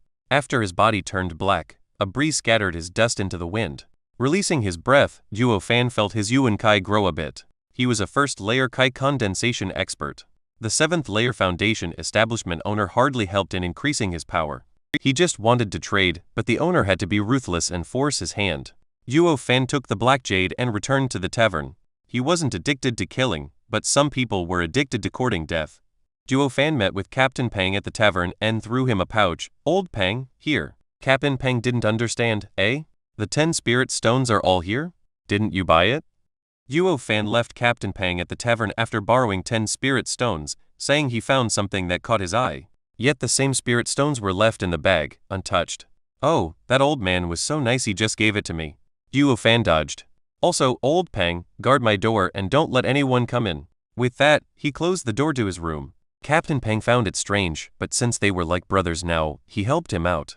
As such, he sat before Zhuo Fan's door as a guard. Zhuo Fan was clear as to what happened beyond his door and nodded, pleased. He lucked out in finding such a loyal man. Next, he settled the black jade on the table and released his dark yuan kai. Bam! The stone's exterior cracked and fell, revealing a blood-red light. It was no longer a black jade, but a bloody one. Moreover, it gave the impression of a heart as it flashed on and off like heartbeats. "I knew it, it's the blood spirit." Zhuo Fan swallowed, his face working hard to restrain the obvious delight in his voice. The blood spirit stems from any stone. Its only requirement of formation is to be bathed in the blood of millions of people, absorbing the essence of sun and moon for thousands of years. It would take form. It was a demonic cultivator treasure, rarest of treasures. A cultivator would use the blood spirit to form a blood infant. In battle, he could send the blood infant to absorb the opponent's blood essence, then kill him. And the blood infant could grow along with the cultivator. Once Zhuo Fan grew strong enough, even an emperor wouldn't dare mess with it. According to the 9 Serenities Secret Records, there was once an ancient demonic cultivator expert, Patriarch Blood Demon, that trained the blood infant to the saint stage. Even the ancient 10 emperors were unwilling to make an enemy out of him. Patriarch Blood Demon felt invincible and went to challenge 9 Serenities Emperor for the title of the strongest demonic cultivator. It was a drawn-out battle, with the 9 Serenities Emperor heavily wounded at the end, barely overcoming the Patriarch Blood Demon by half a move. Only, however, the 9 Serenities Emperor obtained Patriarch Blood Demon's secret method to raise the blood infant, improved it, and added it to the demon transformation art. The 9 Serenities Emperor wanted to train the blood infant too, but never got the chance. Never did he. Zhuo Fan, the demonic emperor, Think he'd have such a stroke of luck after rebirthing to train the blood infant. If he had it in his past life, a saint would have been nothing. That thought made him eager to slash his wrist and pour his blood onto the blood jade. Chapter 14. Refining the blood infant.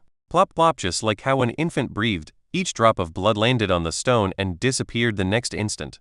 The stone started to throb and the sensation only grew stronger with each drop of blood. Zhuo Fan smiled viciously and pushed up more blood for the jade. If he wanted to refine the blood infant, he needed to bathe it in his blood until the blood spirit synchronized both their breathing and heartbeat. The seconds trickled by as Zhuo Fan's blood thinned, but the blood spirit was never sated, devouring everything he gave. Zhuo Fan licked his dried lips, growing paler as his mind was clouded. He knew the loss of blood was too great, but he'd come too far now. There was only one chance to refine the blood infant. If he stopped, it'd be like throwing a child away. It would think Zhuo Fan abandoned it and would never approve of him ever again. This was why there was no going back once Zhuo Fan started the process. After an hour, Zhuo Fan felt the world spinning. If he dared keep this up, it would endanger his life. If his life came at an end, the blood spirit would lose its meaning. Just as he was considering abandoning the process, an indescribable feeling arose in his heart. Zhuo Fan was stunned, then overjoyed. His mind and the blood spirit were now connected. He held on to the bloodstone and activated the demon transformation art. Black Yu and Kai enveloped the stone and strands of blood left it to enter Zhuo Fan. Finally, the bloodstone shattered with a loud sound and a red glow shot for his body. Zhuo Fan checked in glee and saw the red palm-sized infant resting in his dantian. Sensing his eyes, the infant opened his eyes then went to sleep. This is the blood infant. After a moment of stupefaction, he jumped in joy. He never thought it would be so easy to refine the blood infant. Even though he succeeded, he lost too much blood. When he stood up, his legs went soft and hit the ground. But even that couldn't wipe the grin off his face. Now that I have the blood infant, the next step is to settle on a martial art to learn. Blood Palm, a mid-mortal ranked martial art. The palm would rain havoc to one's blood and reverse its flow. Thanks to also having the blood infant, it was now savage enough to even damage one's blood essence. Despite a mere mid-mortal ranked, its power was as strong as a high mortal ranked martial art. It might even surpass it 10 days later. The door opened with a creak and Zhuo Fan came out grinning. Captain Peng rose to his feet and rubbed his eyes. Why did you take so long? Kai Manor already sent someone over. Seeing the dead tired old Peng, Zhuo Fan smiled. Old Peng, thank you for your hard work. AI, what hard work between brothers. But we cannot let young miss and young master wait for too long. You're not curious what I've been doing the past 10 days? That is your business. You'll tell me when you want to. Captain Peng waved indifferently, pulling Zhuo Fan with haste towards Kai Manor. Zhuo Fan was touched seeing this rough man. Despite not knowing each other for long, old Peng had complete trust in him. This never happened for all his life as demonic emperor. They arrived an hour later before a majestic gate with a sign inscribed in golden letters, Kai Manor. Just when they were about to enter, the guard stopped them. Stop. Who are you to dare enter Kai Manor? Captain Peng clasped his hand. Ha ha ha. I am Luo clan's captain of the guard, Pang Yu, and this is Luo clan's steward, Zhuo Fan. My young miss and young master are guests in your home. Zhuo Fan was taken aback. Since when did he become the Luo clan's steward? Pang Yu knew what he was thinking and whispered, 8 days ago, Kai clan's men came to say you were Luo clan's steward. Young miss must have done it. Congratulations, brother Zhuo, he he he. Shaking his head out of helplessness, Zhuo Fan let out a bitter smile. He didn't want to be some steward, but to entrust the safety of the siblings to the Kai clan and free himself of the heart demon. How could the grand demonic emperor be a puny clan steward? But just as how he looked down on the Luo clan, so did the guards of the Kai Manor. The 2 guards shot a glance filled with contempt. Humph, another 2 showed up to cheat their way to a free meal. Hey, what did you say? Captain Peng was pissed and wanted to argue, but Zhuo Fan stopped him. They walked inside. Captain Peng didn't understand. Why did you stop me? Zhuo Fan only had a grave expression. These 2 servers' attitude was a reflection of their lords. Nothing good would come out of talking to them. The 2 needed to find Luo Yunsheng and understand what was happening. The Kai Manor might not be such a good place to place his trust in. After some inquiry, they arrived at the siblings' dwelling. Seeing the wretched place they lived in, even lower than the tavern rooms, Captain Peng cursed. Why is the Kai clan treating young miss and young master like this? They are even less than guests. Not just that, they don't even consider them humans. Zhuo Fan felt anger seething inside. If not because of the siblings' injustice, then because of wasting his time and energy. Let's go in. Zhuo Fan rushed next to Captain Peng, who was in a hurry to open the door. Inside, they saw Luo Yunhai sitting on the bed crestfallen, without his usual enthusiasm. The place was crude, with just a broken chair and a broken table. Captain Pang's eyes teared up. "Young master, don't be sad, kid. Where's your sister?" Zhuo Fan was blunt, with no sympathy. It seemed Zhuo Fan's beating casted a shadow on his heart. The lifeless Zhuo Yunhai shivered and woke up. Zhuo Yunhai stammered at the raging Zhuo Fan. "Sister went to look for him, young master Kai, to help rebuild the Cloud Manor.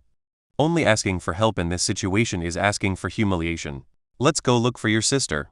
Zhuo Fan dragged Zhuo Yunhai off the bed, his attitude worse than ever. Captain Pang was in a panic, wanting to stop Zhuo Fan from being so rude to his master. But Zhuo Fan's mood seemed to put him off, and all the courage left him. As such, Zhuo Yunhai was shaking in fear as he led them. Captain Pang cashed up to them, thinking, "Just who is the lord here?" Chapter 15. Annulled Marriage. Next to a clear stream, an elegant man was frolicking with a charming lady in red. They chased each other around the pond, laughing all the while in this peaceful place. Zhuo Yuncheng felt only sorrow as she watched the flirting couple. But for the good of the clan, she braced herself and stepped forward. Brother Zioting, the mood of the man turned sour as he glared at her. "Zhuo Yuncheng, I thought I made myself clear. From now on, I have nothing more to do with you. My eyes are only for you, Fei. Yeah, now get lost. Brother Zioting doesn't love you anymore." The lady in red sneered at her. Biting her lip, Zhuo Yuncheng's eyes mist over. At the time when Liuo and Kai clans were on good terms, the parents of both families arranged their marriage. She and Kai Zioting grew up together and swore their love for each other, to never abandon the other. This was why the first person she thought of was her fiancé when she needed help. Yet reality was cruel. Ever since they came here, she and her brother kept suffering while Kai Zioting had the arrogant and insufferable Sun clan's young miss, Sun Yufei, next to him. She knew all hope of marrying into the Kai clan was lost. But for the sake of rebuilding her clan, she hoped to stir clan head Kai's amiable emotions the two clans had in the past and lend a helping hand. Yet clan head Kai Rong was cold and unfeeling to their plight, not moving an inch. The siblings stayed here for 10 days, all in hope of gaining some assistance. But since Kai Rong ignored her, she could only turn to Kai Zioting. "Brother Zioting, I don't ask for you to go through with the engagement, and only hope you can persuade your father, for old-time sake, and help the Luo clan. It has nothing to do with me. Talk with Dad." Kai Zioting waved his sleeve coldly. Luo Yuncheng kneeled with tears streaming down her cheeks. "Brother Zioting, if you don't agree, I will kneel here until I die." Taking a long look at her, Kai Zioting frowned and was plagued by hesitation. But then Sun Yufei jumped between them and slapped Luo Yuncheng. The blow threw her back and blood trickled from her mouth. "Humph, bitch, Kai Zioting is mine. Stay away from him." Sun Yufei's phoenix eyes glared and raved. She turned to Kai Zioting and said harshly, "You stay away from her too. If I find there's still something left between you, I will leave you." As if waking up, he nodded and swore, "Yufei, relax, my heart is yours. Other girls are dirt compared to you." Kai Zioting's eyes showed his sincere feelings, watching her like a love-struck puppy. Sun Yufei nodded pleased as Luo Yuncheng's face turned ashen. She knew her last hope faded away. Whoosh. A shadow flashed by and 2 slaps echoed. Sun Yufei and Kai Zioting were still confused about what happened, when a red handprint appeared on their faces. Zhuo Fan stood in front of Luo Yuncheng as he stared at them. "A damn illicit couple dares to ruin my affairs? Who are you?" Sun Yufei and Kai Zioting woke up with a start. They were geniuses of Windgaze City, Kai condensation experts, and peerless in their generation. Yet here was Zhuo Fan, of similar age yet faster than even them. They got slapped before they could react. Is it possible for such an individual to exist in this world?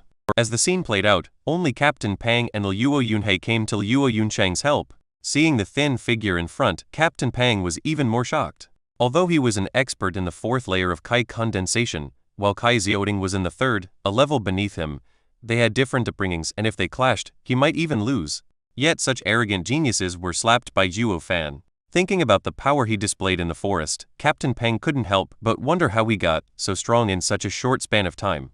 Ignoring the two and the shocked Captain Pang, Zhuo Fan turned to the crying and pitiful Luo Yuncheng and felt pain in his heart. Wretched heart demon. Zhuo Fan gnashed his teeth. With his demonic emperor disposition, he could look beyond the world's entire sufferings. How could a girl's humiliation ever cause him pain? He could only attribute it to this body's former soul who felt anger for his master. Ai, it looks like I'll be stuck with the Luo clan for some time. Zhuo Fan sighed inside as he wiped Luo Yuncheng's tears. "Let's go." Luo Yuncheng nodded. There was no point in staying here. She carried the bitter Luo Yunhai and walked with Captain Pang's help. Humph, don't think you can run after hitting us. Sun Yufei shrieked as she barred their way. Kai Xiaoding chimed in, Luo Yunsheng, you think this is a place you can come and go as you please? Luo Yunsheng was filled with grief and balled her fists. She regretted ever coming here for help. Facing this overbearing couple in their home, she could only rein in her anger. If she were alone, she would have rather fight them for her honor, but she still had her brother. If he died, she would be too ashamed to meet her parents in the underworld river. What do you want? Luo Yunsheng's voice trembled. Humph, simple. Kneel and kowtow 3 times. Sun Yufei smiled viciously and pointed at Zhuo Fan, especially him. Clenching his teeth, Captain Pang's eyes went red, wanting nothing more than to beat them senseless. This was too humiliating. Luo Yunsheng hesitated, then closed her eyes as her knees bent. Only kneel, all of you. They could all hear her faint mournful voice. Sun Yufei stuck out her chin with arrogance and smiled with pride. Damn. Before they kneeled, Sun Yufei and Kai Xiaoding took the initiative to kneel first with a cry. Rather saying they kneeled, it was better to say their knees were forcibly smacked onto the pavement. Chapter 16. Tomorrow, you'll be beneath me. Chapter 16. Tomorrow, you'll be beneath me. Cracks spread like spiderwebs on the pavement. If they weren't Kai condensation experts, their knees would be crushed, unable to walk again. The two grimaced as they looked up to see Zhuo Fan standing before them. You again. The couple knew Zhuo Fan was the only one among the group who had the power to attack them out of the blue. Even if you beg on your knees now, I won't ever let you go. Sun Yufei glared scornfully at Zhuo Fan, howling with rage. Ha pa. 2 hits echoed and Zhuo Fan kicked them without hesitation. You want me to kneel? You think too highly of yourselves. Sun Yufei and Kai Xiaoding were dumbfounded, even forgetting the pain from the kick. Slapping them to help Luo Yunsheng out of a predicament was something they could understand. To make amends, they were ordered to kneel. Yet, the steward still had the guts to strike them. Was he not afraid they would never be allowed to leave Kai Manor alive? Captain Pang was enraged by the two's act, but he looked at it from a different perspective and felt it was better to endure, or the Luo clan would be perishing here. Luo Yunsheng smiled dejectedly. Others didn't understand Zhuo Fan, while she gained first-hand knowledge of his violent character in the forest. He never once acted like a servant. He just did whatever he wanted. She just could not cope with the fact their Luo clan had such a servant. Yet, Luo Yunhei's attitude changed completely. He now looked at Zhuo Fan with worship and adoration. This damnable slave's nerve that always bullied him wasn't limited to picking on his masters, but even on others. He just didn't know fear. In that instant, the image of the damnable slave turned into an almighty hero coming to rescue the Luo clan. Who dares to act impertinently in the Kai clan's domain? A man's rebuke echoed as he appeared before them. Luo Yunsheng's face dropped. She pulled her brother, so close that even he could feel her anxiety. Kai Xiaoding was overjoyed. Dad, you're here. He is looking for trouble with our Kai clan. Knowing clan head Kai Rong came, Zhuo Fan eyed him more carefully. Kai Rong looks to be in his 50, tall and sturdy, and a powerful aura emanating from him. 8th layer of bone tempering. Smiled Zhuo Fan. Kai Rong's eyebrows jumped as shock flashed over his face. He never thought possible for a youth to see through his cultivation. Good eyes. Patronized Kai Rong, may I ask who you are? Luo clan's steward Zhuo Fan. Kai Rong was startled and observed him closely. He heard from Luo Yunsheng that Luo clan had a new steward since the old one turned traitor, but he didn't think it'd be one as young as Zhuo Fan. And he also gave off a strange energy. If it were any other time, a fox like him would never mess with an unknown variable like Zhuo Fan. Such a pity there was now a power in this city he could offend even less. Uncle Kai, you must bring justice to us victims. Sun Yufei revealed the red print on her face while glaring at Zhuo Fan. Kai Rong understood the situation in an instant. He placated her, don't worry, Uncle Kai is here now. He then turned solemn as he looked at Luo Yunsheng. Yunsheng, I took you, siblings, out of kindness. It is fine if you do not reciprocate, but why look for trouble? Luo Yunsheng shuddered, lost for words. Zhuo Fan stepped forward with a smile. You even bully a lady at your age, clan head Kai. I needn't say anything more. Moreover, stop preaching kindness. No need to mince words, you did it out of benefit, or you wouldn't have annulled the marriage. Alright, since you want us to be hostile, I won't be lenient. Kai Rong's face changed. Today, I will have to settle this for Yufei. You need only handle my palm attack. I won't take advantage of you and only use 2/10.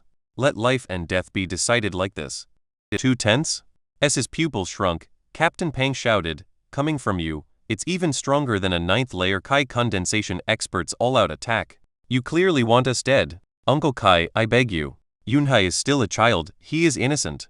Yunsheng implored. But Kai Rong snorted, then smiled at Sun Yufei. Alright, I'll go first. Zhuo Fan's mouth perked up. Whoosh! A great red palm appeared in the air. Kai Rong didn't expect for Zhuo Fan to attack first and turned serious as he sent his own palm attack. At contact, the blood palm scattered and Zhuo Fan fell back 10 steps, yet was unharmed. A second layer Kai condensation can withstand 2/10 of my power. Kai Rong's heart was in shock, but your survival all came down to luck. Ha ha ha, the only reason I'm still alive is because I don't believe in luck. And he pointed at Kai Rong's hand with a grin but power. Kai Rong's eyes squinted. His hand was bleeding from the previous exchange. How could this be? He is just a second layer Kai condensation cultivator while I am an 8th layer bone tempering cultivator. That's a whole stage difference. Furthermore, followed Zhuo Fan, you really think that was 2/10? That wasn't even a 10th. Kai Rong began to recall what transpired. Despite the abruptness of it all, he indeed wanted to release 2/10. But when he released the palm, his blood fell in disorder and the result was obvious to all. Also take a look at your son. Zhuo Fan pointed at Kai Xiaoding. Kai Rong saw his son spat a mouthful of blood. Dad, what's happening? Kai Xiaoding panicked. He wasn't wounded yet he puked blood. Zhuo Fan, what the hell did you do? Kai Rong roared. Zhuo Fan replied with a sneer. I only wanted to tell clan head Kai I can take your son's life anytime. Please take it into consideration. As Kai Rong was hesitating, Zhuo Fan pointed again, eliciting another mouth of blood from Kai Xiaoding. Alright, I believe you. Kai Rong wiped his brow of sweat as he spoke in a shaky voice. He didn't know what trick he pulled on his son, but Zhuo Fan was prepared for his intervention. He was now regretting. If he knew the Zhuo clan had such a shrewd and decisive steward, he wouldn't have taken things this far. Then I will bid you farewell here. Clan head Kai. Zhuo Fan sneered as he cupped his hands then pulled Zhuo Yunchang and walked away. Zhuo Fan laughed all the while. Today you love to bully me, tomorrow you'll be beneath me. Uncle Kai, are you letting him go? Sun Yufei said with resentment. Sighing helplessly, Kai Rong muttered as he watched Zhuo Fan leave. Instead of offering shelter, I invited an enemy.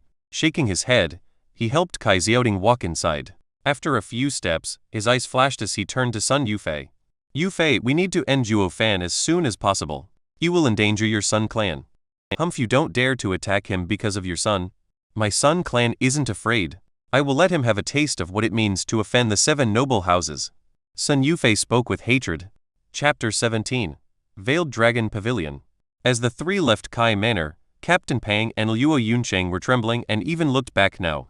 And then for fear of Kai Rong having changed his mind.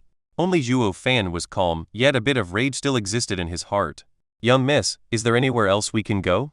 Zhuo Fan asked in a cold tone. Her eyes turned misty as she shook her head. Captain Pang also signed in sorrow. Taking a deep breath, Zhuo Fan gnashed his teeth and promised himself to run the Kai clan into the ground one day.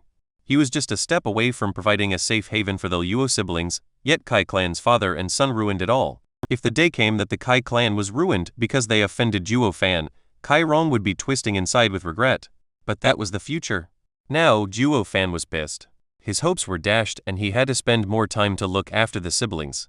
Zhuo Fan mumbled for a while, then said, Young miss, do you know what are the 7 noble houses? What? Where did you hear that from? Zhuo Yunchang was in a panic as she watched Zhuo Fan. It was as if he knew a heavenly secret. But recalling the fantastic events that happened the past days, she relaxed. Captain Pang also looked oddly at Zhuo Yunchang. This was the first time he heard of them. Pursing her lips for a long time, Zhuo Yunchang finally spoke in a solemn tone. Since we lived in Cloud Manor and had no dealings with them, not knowing them is normal. But we are now wandering outside. If you ever meet someone from the 7 noble houses, you must avoid him, even if it's a dog. Captain Pang was shocked. This was his first time seeing Zhuo Yunchang speaking on such a heavy tone, as if she was talking about horrifying people. Yet, a proud girl like her, even if from a fallen clan, did not speak near as highly about the Kai clan. The warning seemed to go right past Zhuo Fan as he retained his calm. Be it Zhuo clan or Kai clan, regardless of how strong they are only mortal clans. But in Tianyu Empire, there are 7 officials who earned the imperial family's approval and can stand next to the emperor. Their power and territory are above all mortal clans. Fighting them is like going against the empire. What? This world has clans that can stand next to the imperial family? Captain Peng's face contorted in fear. Zhuo Yunchang nodded with extreme seriousness. Every clan knows these 7 families must not be touched. I am telling you this so that you all must remember to be careful. Is the Sun clan one of them?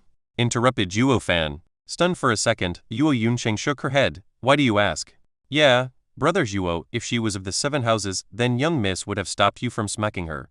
Captain Peng snickered. Since Zhuo Yuncheng didn't stop him, then she agreed in silence. As if she was found out, Zhuo Yuncheng reddened and glared at him.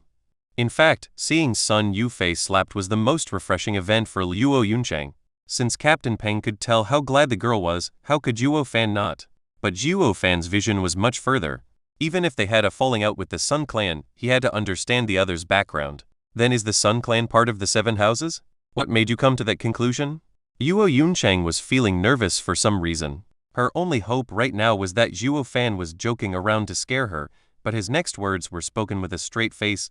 That girl raved how she'll let us see the might of the 7 noble houses. How can this be? Did we offend 7 noble houses people? Zhuo Yuncheng paled and her mind blanked, watching Zhuo Fan with empty eyes. Captain Peng was even worse, his heart froze up. At this moment, the world seemed to have vanished, making way for silent Zhuo Fan. Quick, we need to apologize to young Miss Sun. Zhuo Yuncheng pulled him to Kaimunner, but Zhuo Fan was stuck like a rock. If we go, we'll die. Zhuo Fan said coldly.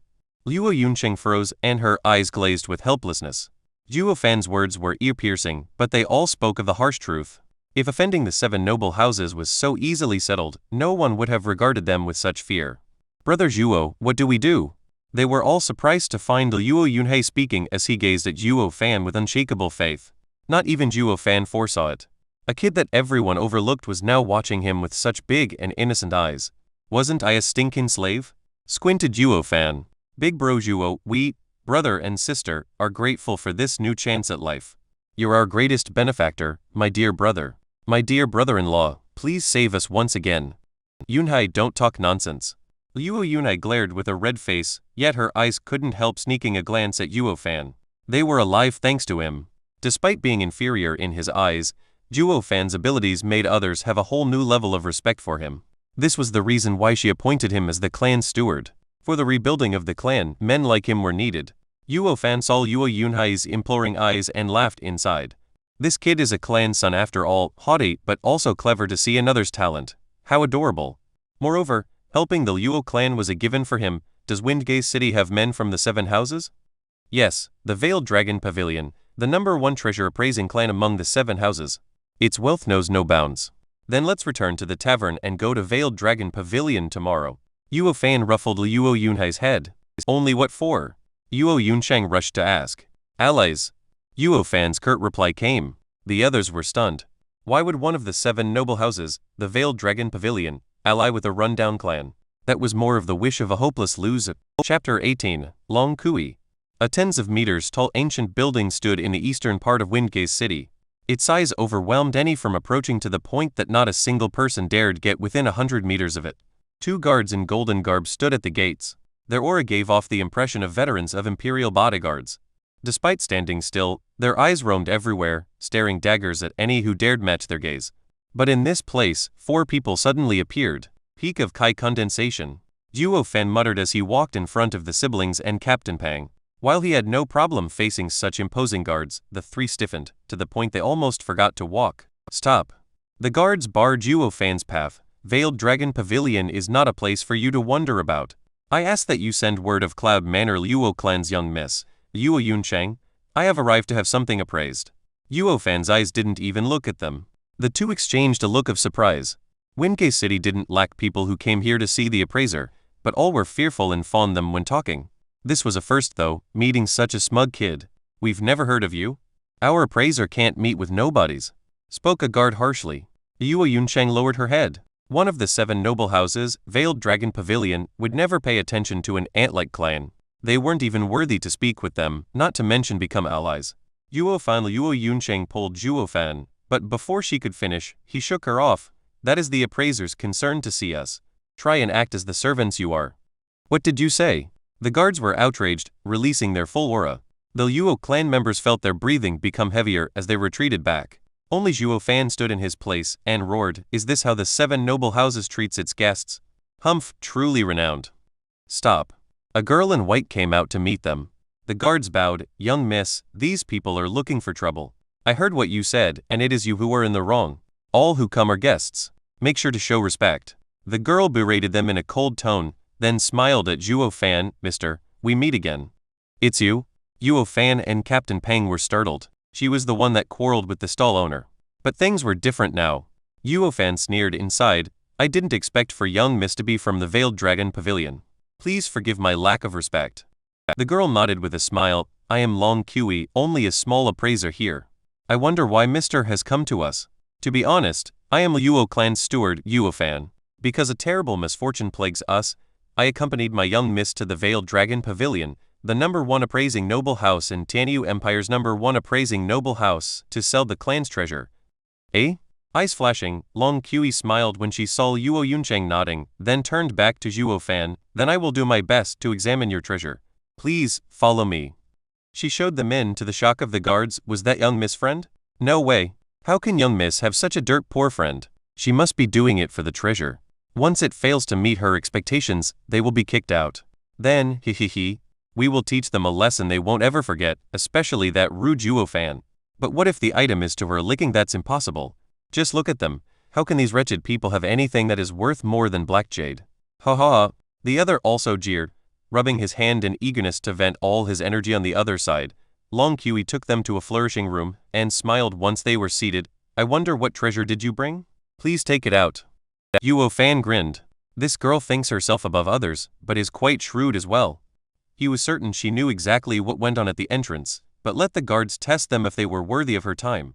If they showed any sign of giving up, her current attitude would have been unyielding.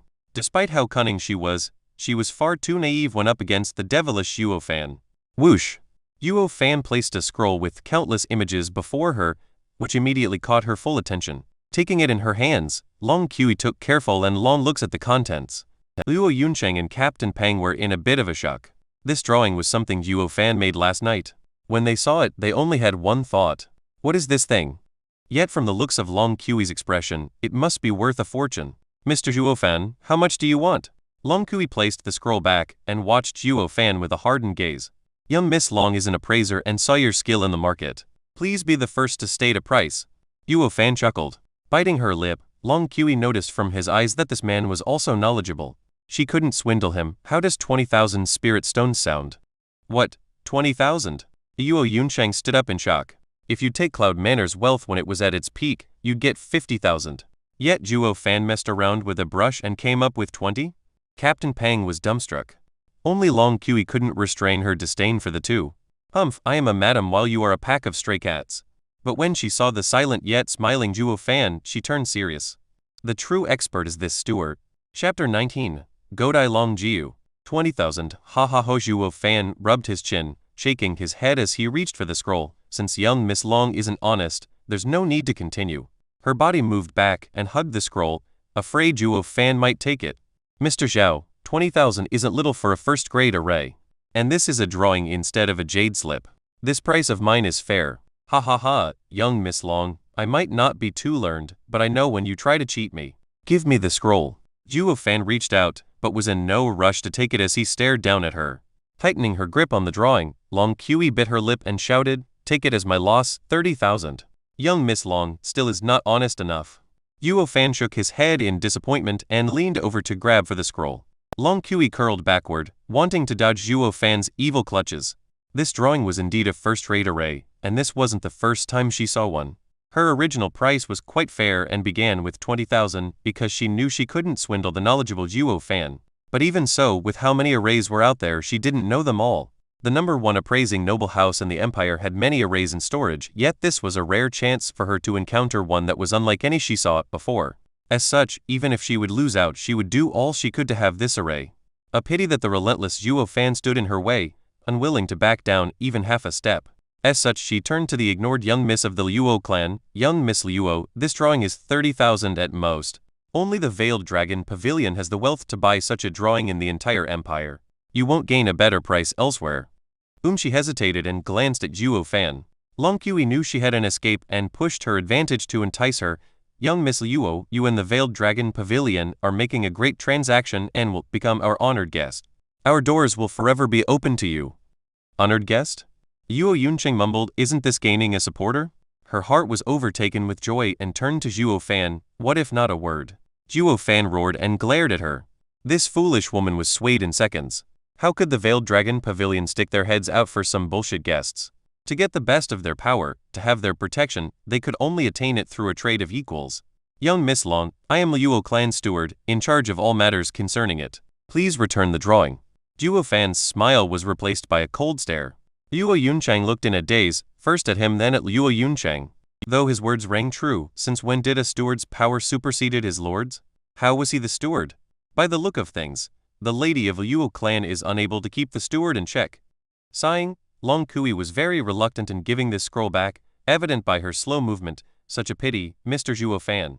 Your request is too high and I can't fulfill it. But I am willing to guarantee on our Veiled Dragon Pavilion's fame that this first great array won't go beyond 30,000. With the scroll in hand, Zhuo Fan rose from his seat and leaned closer to Long Kui, leaving her flabbergasted.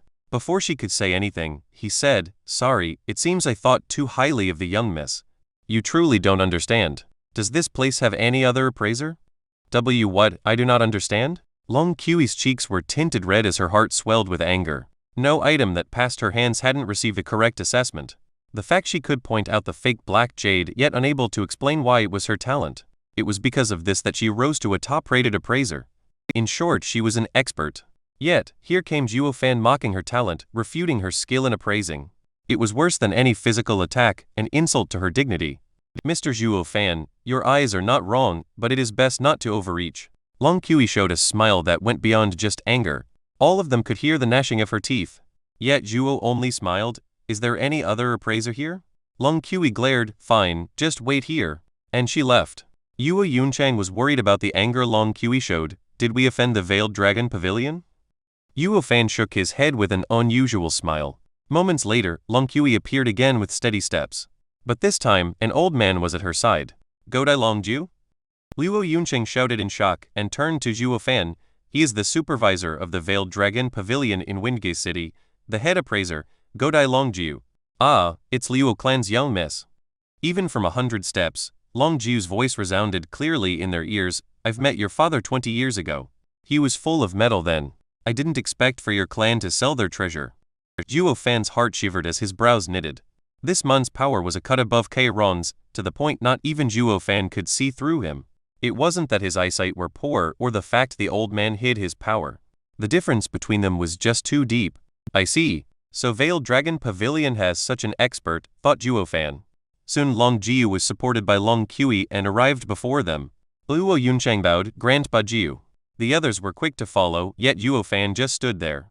Long Jiu sized him up with his only hazy eye. Are you Zhuo clan steward? Yes. All right. Anyone's better than that old son.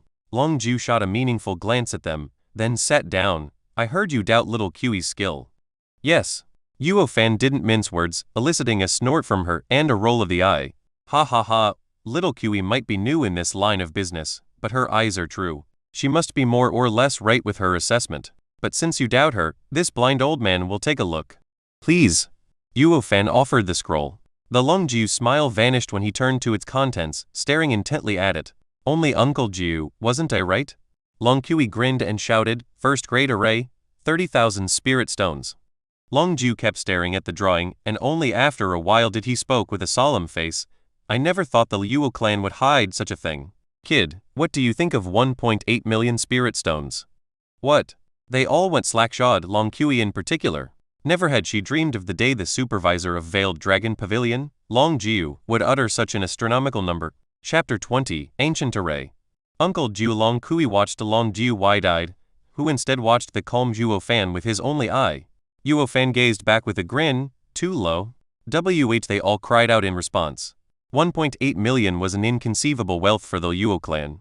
Zhuo Yuncheng never dreamed of having such riches. Yet in the eyes of Zhuo Fan, it wasn't enough. Zhuo Yuncheng and Captain Pang looked lost at him. If not for being born and raised in the Cloud Manor, they'd be thinking he was a noble descendant. His gaze traveled so far. Yet before others could recover from Zhuo Fan's attack, here came Long Jiu's reply. I understand, but this is the most this old man can give. Then I'll sell it as a favor for Grandpa Jiu at this price. Zhuo Yuncheng chuckled embarrassingly as she wiped her brow. She never imagined a random drawing from Zhuo Fan would garner such an insane price that took all of Godai Long Jiu's wealth to pay for it. And by the looks of it, Long Jiu seemed to have set his sights on it. As such, it was better to earn his favor and be on good terms with Veiled Dragon Pavilion.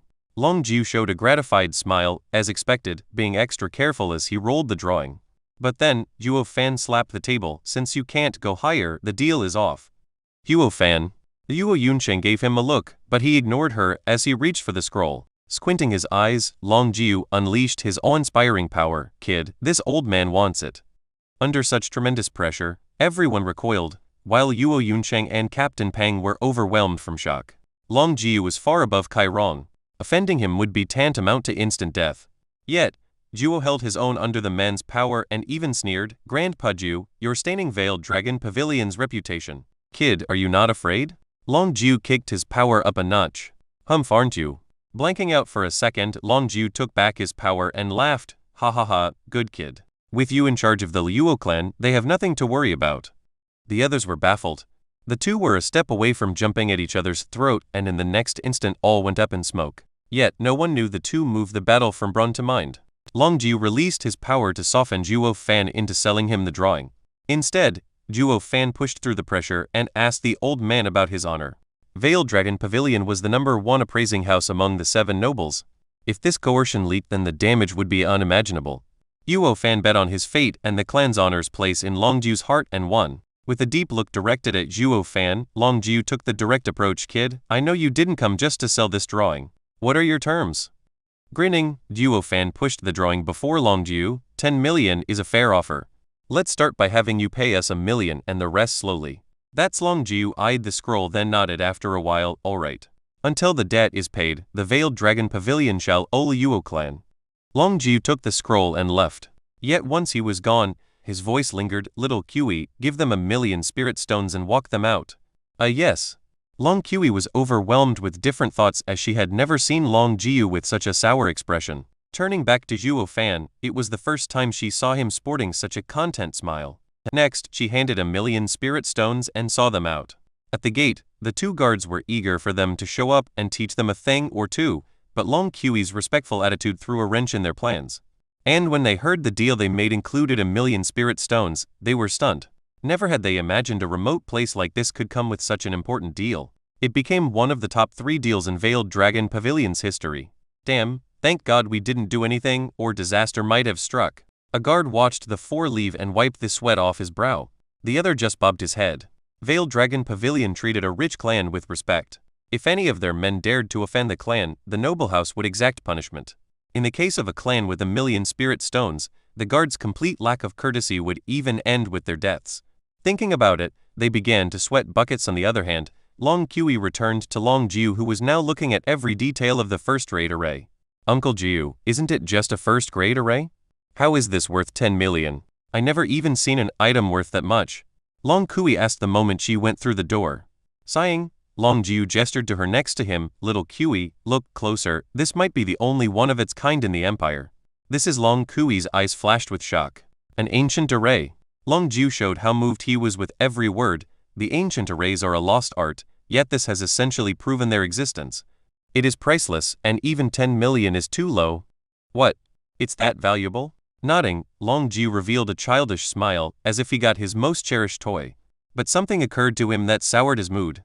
Little Qi, tell Ajai to find 5 experts and watch over the Liuo clan. They offended the Sun clan today. Why should we help them?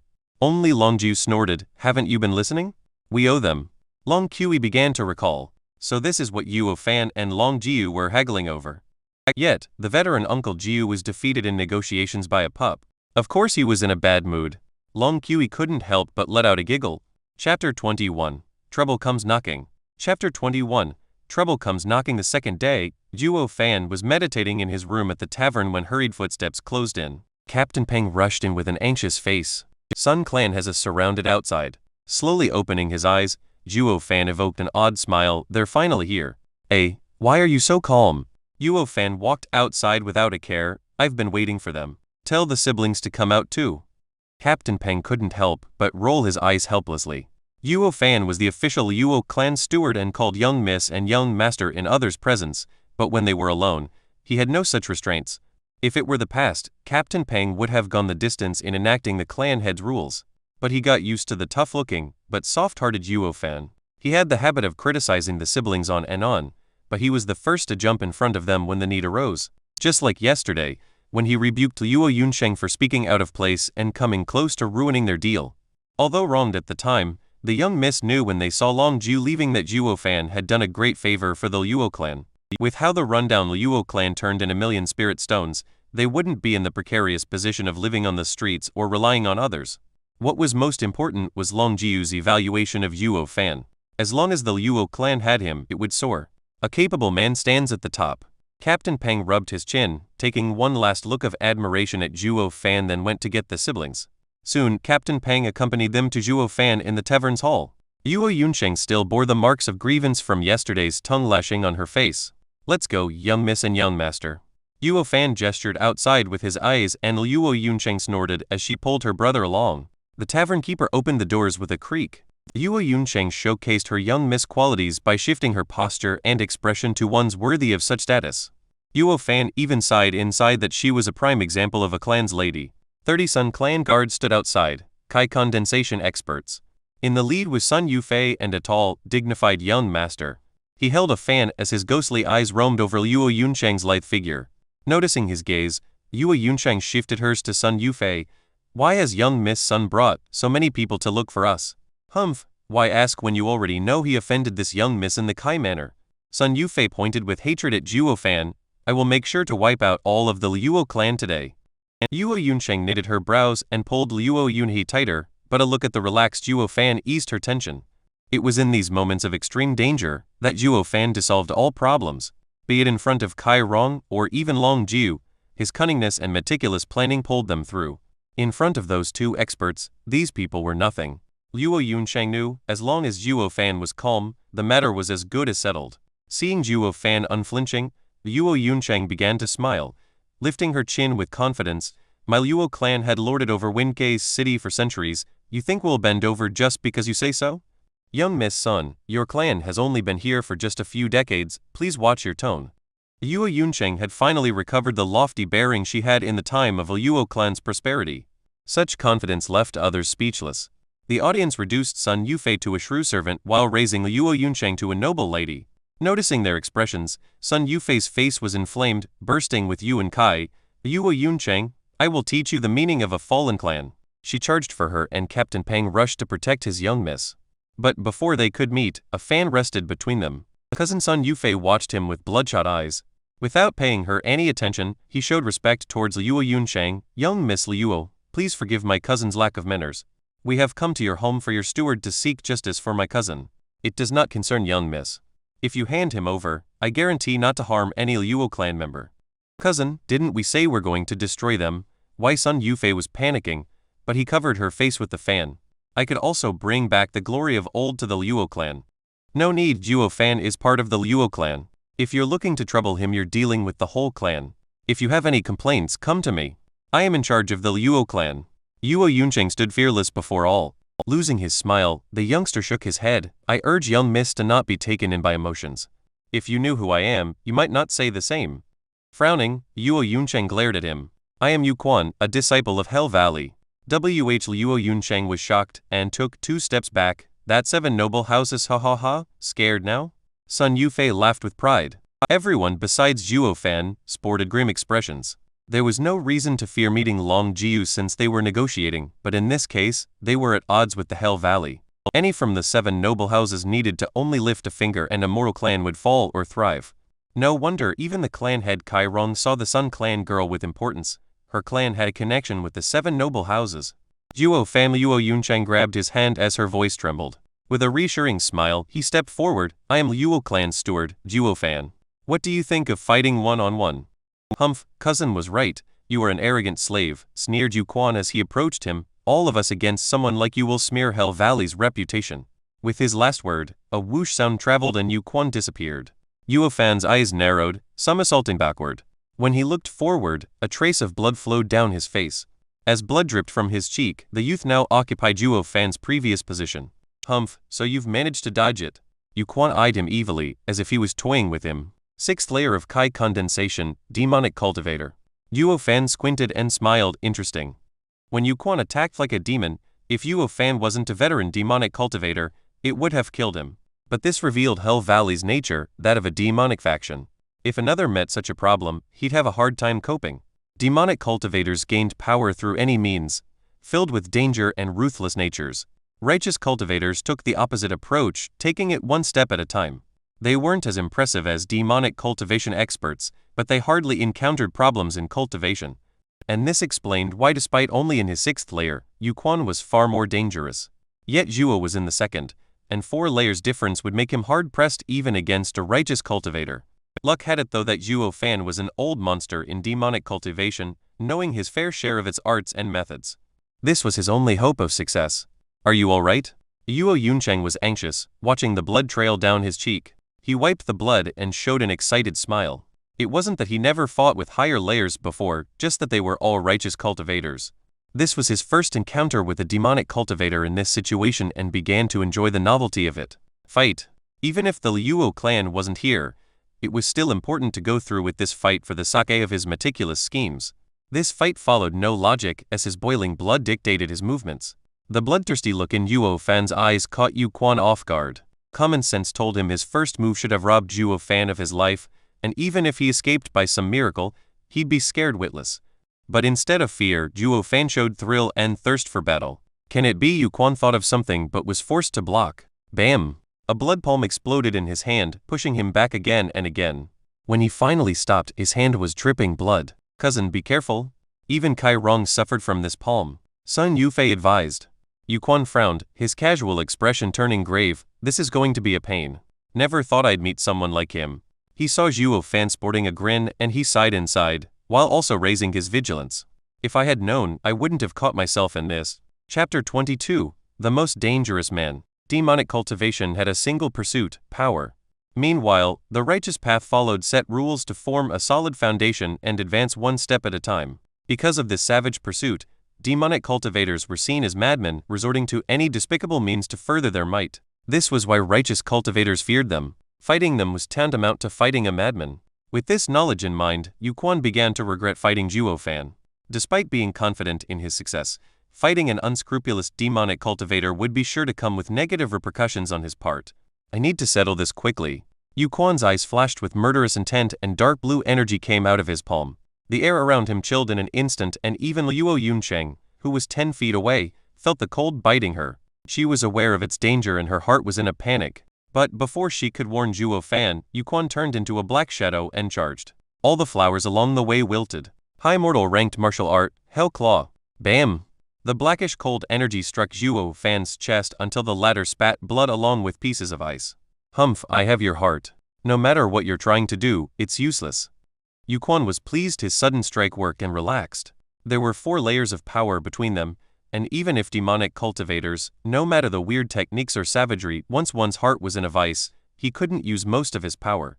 It was the same as being powerless. Sun Yufei cheered at her cousin's success. "Kill him." While Zhuo Yuncheng and the others were nervous. Nodding inside, despite knowing his cousin was rash and prone to anger, Yuquan had to admit her words this time were true. A demonic cultivator enemy must never be left alive. Because a demonic cultivator's vengeance will always be ruthless. Now, another dark blue palm aimed for Zhuo Fan's head. Humph, die. Zhuo Yuncheng and the rest were in shock, hearts in their throats. But following an explosive sound, Zhuo Fan's head was fine while Yuquan was flung like a ragdoll, trailing a bloody arc in the air. Blood palm. Zhuo Fan bellowed, staying in the move executing stance. "That's impossible." Yuquan crawled to his feet and clasped his chest with an incredulous expression. "I sealed your heart, how can you still use martial arts?" "Humph, there's nothing bro Zhuo Fan can't do."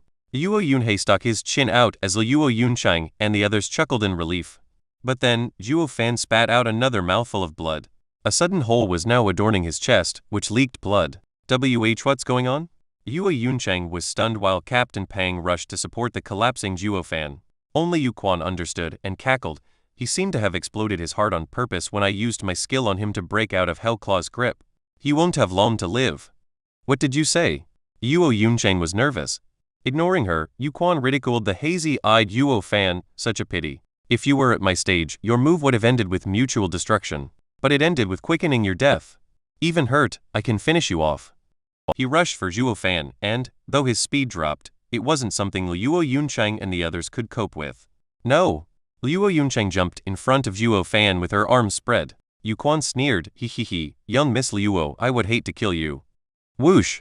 The Luo clan members saw Yu Quan's claw, but were powerless to stop it from approaching Zhuo Fan's head. Yu Quan wanted to kill Zhuo Fan in front of them. Sensing the incoming danger, Zhuo Fan gave out a strange smile. Bam! Suddenly, the blackish claw was caught in a vice-like grip. Mid-moral ranked martial art, Hidden Dragon Claw? Yu Quan raised his head to find a warm face greeting him. It belonged to a youth of around 18, dressed in golden clothes and a scholarly face, yet having a sharp pair of eyes. Long Jai? Yu Quan gnashed his teeth. Sun Yufei was in shock. Veiled Dragon Pavilion. Yu Quan, do you need to kill for every little mistake? Long Jai smiled. Humph, that's my business, but out. Shaking his head, Long Jai might look kind, but there was a certain determination in his eyes. I was ordered by Uncle Jiu to protect the Luo clan. If you want to kill him, you have to go through me. Why is the Veiled Dragon Pavilion? Suddenly Sun Yufei trembled, never imagining the Luo clan could gain the help of Veiled Dragon Pavilion. The Sun clan was under the protection of Hell Valley, and even though the Luo clan only had 4 people, they had the Veiled Dragon Pavilion to back them. Based on background, the only clan that could fight the Sun clan in Windgaze City was the Luo clan. This deflated Sun Yufei's superiority. A clan under Veiled Dragon Pavilion's backing was bound to rise. Gazing at Luo Yuncheng, Sun Yufei hardly hid the hatred in her eyes. Humph, Long Jai, we have the same strength. You think you can protect them? Yu Quan looked at Zhuo Fan hanging by a thread with killing intent. With a serious face, Long Jai said with coldness, Yu Quan, don't forget your wounds. Think you can match me as you are now? Before he could retort, Long Jai said, I know what you want to say, that a demonic cultivator can show 120% of his power. But if we fight here, it will incur an open war between our houses. Are you prepared to bear such responsibility? Yu Quan hesitated. Hell Valley and Veiled Dragon Pavilion were of the 7 noble houses, yet also at odds. It was only a matter of time till war broke out, but not now. If he ruined his clan's plan, he wouldn't be able to bear the repercussions. Just when he nodded, a hand grabbed at his chest. He rushed his Yuan Kai in a panic to block the attack, but a sudden blood energy messed up his control. In but an instant, the hand pierced his chest and gripped his heart. Didn't your master warn you? In a battle with demonic cultivators, never let down your guard or you will forfeit your life. A familiar voice reached Yu Quan's ears while his eyes were greeted with Zhuo Fan's evil grin. Why you can't? Yu Quan was in shock. Zhuo Fan was on the brink of death yet, now, had the energy to move around. But what was even more baffling was that he was stronger and faster than when Zhuo Fan first fought him. Everything was clear now. He fell in his trap, and not just him. He turned to the equally shocked Long Jai with an imploring gaze. Save me, Dai. Zhuo Fan's demonic voice echoed in the two's ears and both shouted, no. It was too late. Zhuo Fan already gouged out Yu Quan's heart. Blood flowed like a fountain from Yu Quan's chest as he collapsed. He didn't want to fight a demonic cultivator since every move was planned and vicious. Cousin. Sun Yufei cried in pain as she walked in a daze to his body. Sun Clan's guards took her and left in a rush. They no longer had a backing and this place was filled with Veiled Dragon Pavilion's men. The calm Long Jai, witnessing death for the first time, swallowed dryly and turned to Zhuo Fan. He saw the still-beating heart in Zhuo Fan's hand and broke out in a sweat. He saw his fair share of demonic cultivators, but Zhuo Fan horrified him the most. If he compared them, those demonic cultivators he saw were noblemen went up against Zhuo Fan's methods. You're the one Grandpa Jiu sent to protect us? Thanks for the help. Please send him a message that we no longer need protection. Zhuo Fan flung the heart and clasped his hands. Long Jai returned the gesture with a bitter smile. Then he left without a word, like a defeated general. 6 hours later, inside Veiled Dragon Pavilion. Bam! Long Jiu smacked the table in a fit of anger as his only eye was on the verge of popping out. Long Jai and Long Kui stood with heads bowed, not daring to make a peep. Never thought I'd see the day I, Long Jiu, who moved unhindered across the world, was had today by a brat. To think he would ruin all of our clan's plans. Long Kui hesitated and asked, Uncle Jiu, I do not understand. What does Zhuo Fan's sneak attack have to do with Veiled Dragon Pavilion? Foolish child. Long Jiu cursed. Jai was there and was at odds with Yu Quan. Everyone saw it. That punk killed Yu Quan right before Jai. You tell me, who will the blame will fall on? The Yuo clan. Long Kui said like it was obvious. Long Jiu laughed as he shook his head. Long Jiu explained, Little Kui, do you believe a small clan would dare to kill a disciple of the 7 noble houses? Long Kui shook her head after thinking it over. Long Jai continued, if even you don't believe it, then Hell Valley and Sun Clan will surely refuse to. They will blame us. What? But that will mean we're the ones down on our luck. Why should we be the Luo clan's scapegoat? Humph, luck. All of this is the work of that punk. From Ajai. I understand the kid was on the verge of dying when he arrived. Even if Yu Quan wanted his life, he couldn't do anything since Ajai stopped him. Then he sneak attacked him with a stronger move than in the beginning. This clearly states how cunning he was and that he planned ahead. What? Does that mean he knew brother Long Jai was there from the start and targeted Yu Quan? Long Kui exclaimed. Sighing, Luo clan shook his head in helplessness. Silly girl. Not only did he plan against Yu Quan, but he also included Veiled Dragon Pavilion and Hell Valley in his calculations. Our houses would fight while his Luo clan escapes. Only impossible. Isn't he afraid of offending two houses? He thought this one out too. When he sold us that drawing, he already ascertained our house's position. If we attack them or ignore the Luo clan's plight, it is the same as showing weakness in front of Hell Valley, damaging our Veiled Dragon Pavilion's honor. Our only choice is to protect the Luo clan. Sai, he had me from the start. This punk is the most dangerous man I have ever seen. Recalling the previous scene, Long Jai had to nod his head in agreement. Chapter 23. Conspiracy. Get out. In the dead of night, Zhuo Fan was trying hard to staunch the flow of blood from his chest while sitting on the bed. Zhuo Yuncheng wanted to help him, but Zhuo Fan's bellow drove her out. Despite winning against Yu Quan, his victory wasn't a sweet one. If not for his sneak attack, the fight would have been one-sided, a common occurrence when demonic cultivators were involved. But he felt a deep sense of powerlessness from today's fight. Although they were 4 layers apart, he believed himself to be a demonic emperor, that using all his power would have certainly finished off a kid still wet behind his ears. Yet reality showed that not only he couldn't win, but he also couldn't even get the upper hand in the fight. He had to rely on scheming to lure Veiled Dragon Pavilion out in the open and kill his enemy when he least expected by inciting chaos among the houses, while also providing the Luo clan a way out. It all went according to plan, yet it didn't leave a good taste in his mouth. Too weak to get rid of their trouble with the Kai clan and Sun clan, they got tangled up in the 7 noble houses conflict. It was trading one poison for another. All was quiet for now, but they'd have to face the music sooner or later. Yet, with his meager power, he couldn't protect himself, let alone the Luo clan. I need to get stronger fast. Zhuo Fan clenched his teeth and performed strange hand gestures as his eyes let out an eerie red light. At this moment, Kai Xiaoding was meditating in a room when a sudden ache in his abdomen twisted his face in pain. Beads of sweat rolled down his forehead and he soon passed out. A bloody light flashed from his abdomen and a palm-sized infant came out. It was Zhuo Fan's blood infant. At the time he was in Kai Manor, Zhuo Fan inserted the blood infant in Kai Xiaoding to control Kai Rong.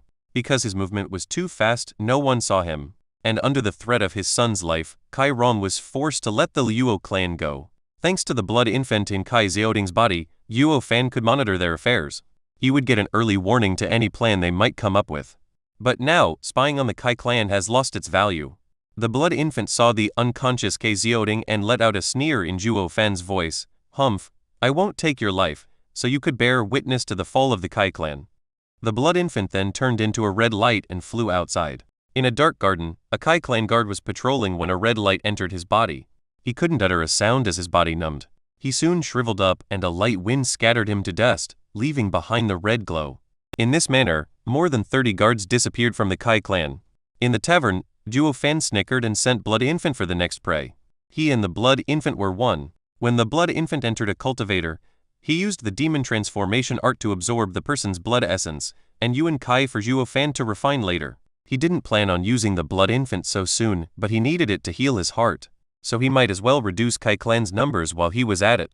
The blood infant reached the Kai condensation and even an early bone tempering expert would find it troublesome to fight with. As for Kai condensation opponents, it would kill them in an instant. If Zhuo Fan had the blood infant on him in his fight with Yu Quan, he could have won without having to resort to any schemes. He could only sigh as he thought of how it was the perfect match to have both the blood infant and the demon transformation art. Raising the blood infant was very difficult, and even Patriarch Blood Demon only reached Saint stage with it. Yet, thanks to the demon transformation art, Zhuo Fan raised it to Kai condensation after 10 days of hard work in the tavern. He did it during his previous seclusion. The first day he used to bind the blood infant, and the rest to provide it with blood essence. Since the blood infant reached such a level, it was time for it to collect blood essence. And in a clan like the Kai clan, bone tempering experts were rare, so Zhuo Fan wasn't afraid the blood infant would be harmed. This led to an unrestrained hunt as he sucked dry 50 more guards. But just when he planned to wipe away any Kai clan remnants, an eerie energy caught his attention. A demonic cultivator expert?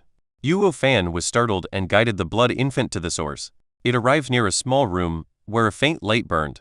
There were 24 peak Kai condensation cultivators standing guard. It stirred Zhuo Fan's curiosity and drew blood infant to a window. As for those guards, they couldn't even detect the blood infant, not to mention see it. 3 elderly sat in the guest and main seats inside the room. The one in the main seat was Kai Rong. The first seat on his left was occupied by a bald old man with cloudy eyes and exuding a peculiar energy. Zhuo Fan recognized it in a second. It was from a demonic cultivator expert. The old man on Kai Rong's right wore noble attire and faint traces of demonic energy leaked from him. It showed he was in the middle of changing to a demonic cultivation method. Yet Kai Rong and the noble-dressed old man were showing great respect to the bald demonic cultivator. Can it be Zhuo Fan felt he was onto something when clan head cupped his hands before the bald man? Elder Jian, to what do I owe the honor of your and clan head son's visit? Cloudy eyes stared at Kai Rong until he trembled. It was then that Elder Jian smiled. I'm sure you know that a disciple from my Hell Valley was killed today by a veiled dragon pavilion. Wasn't it done by the Liuo clan? Kai Rong let out a dry laugh. You think the Liuo clan would have the nerve?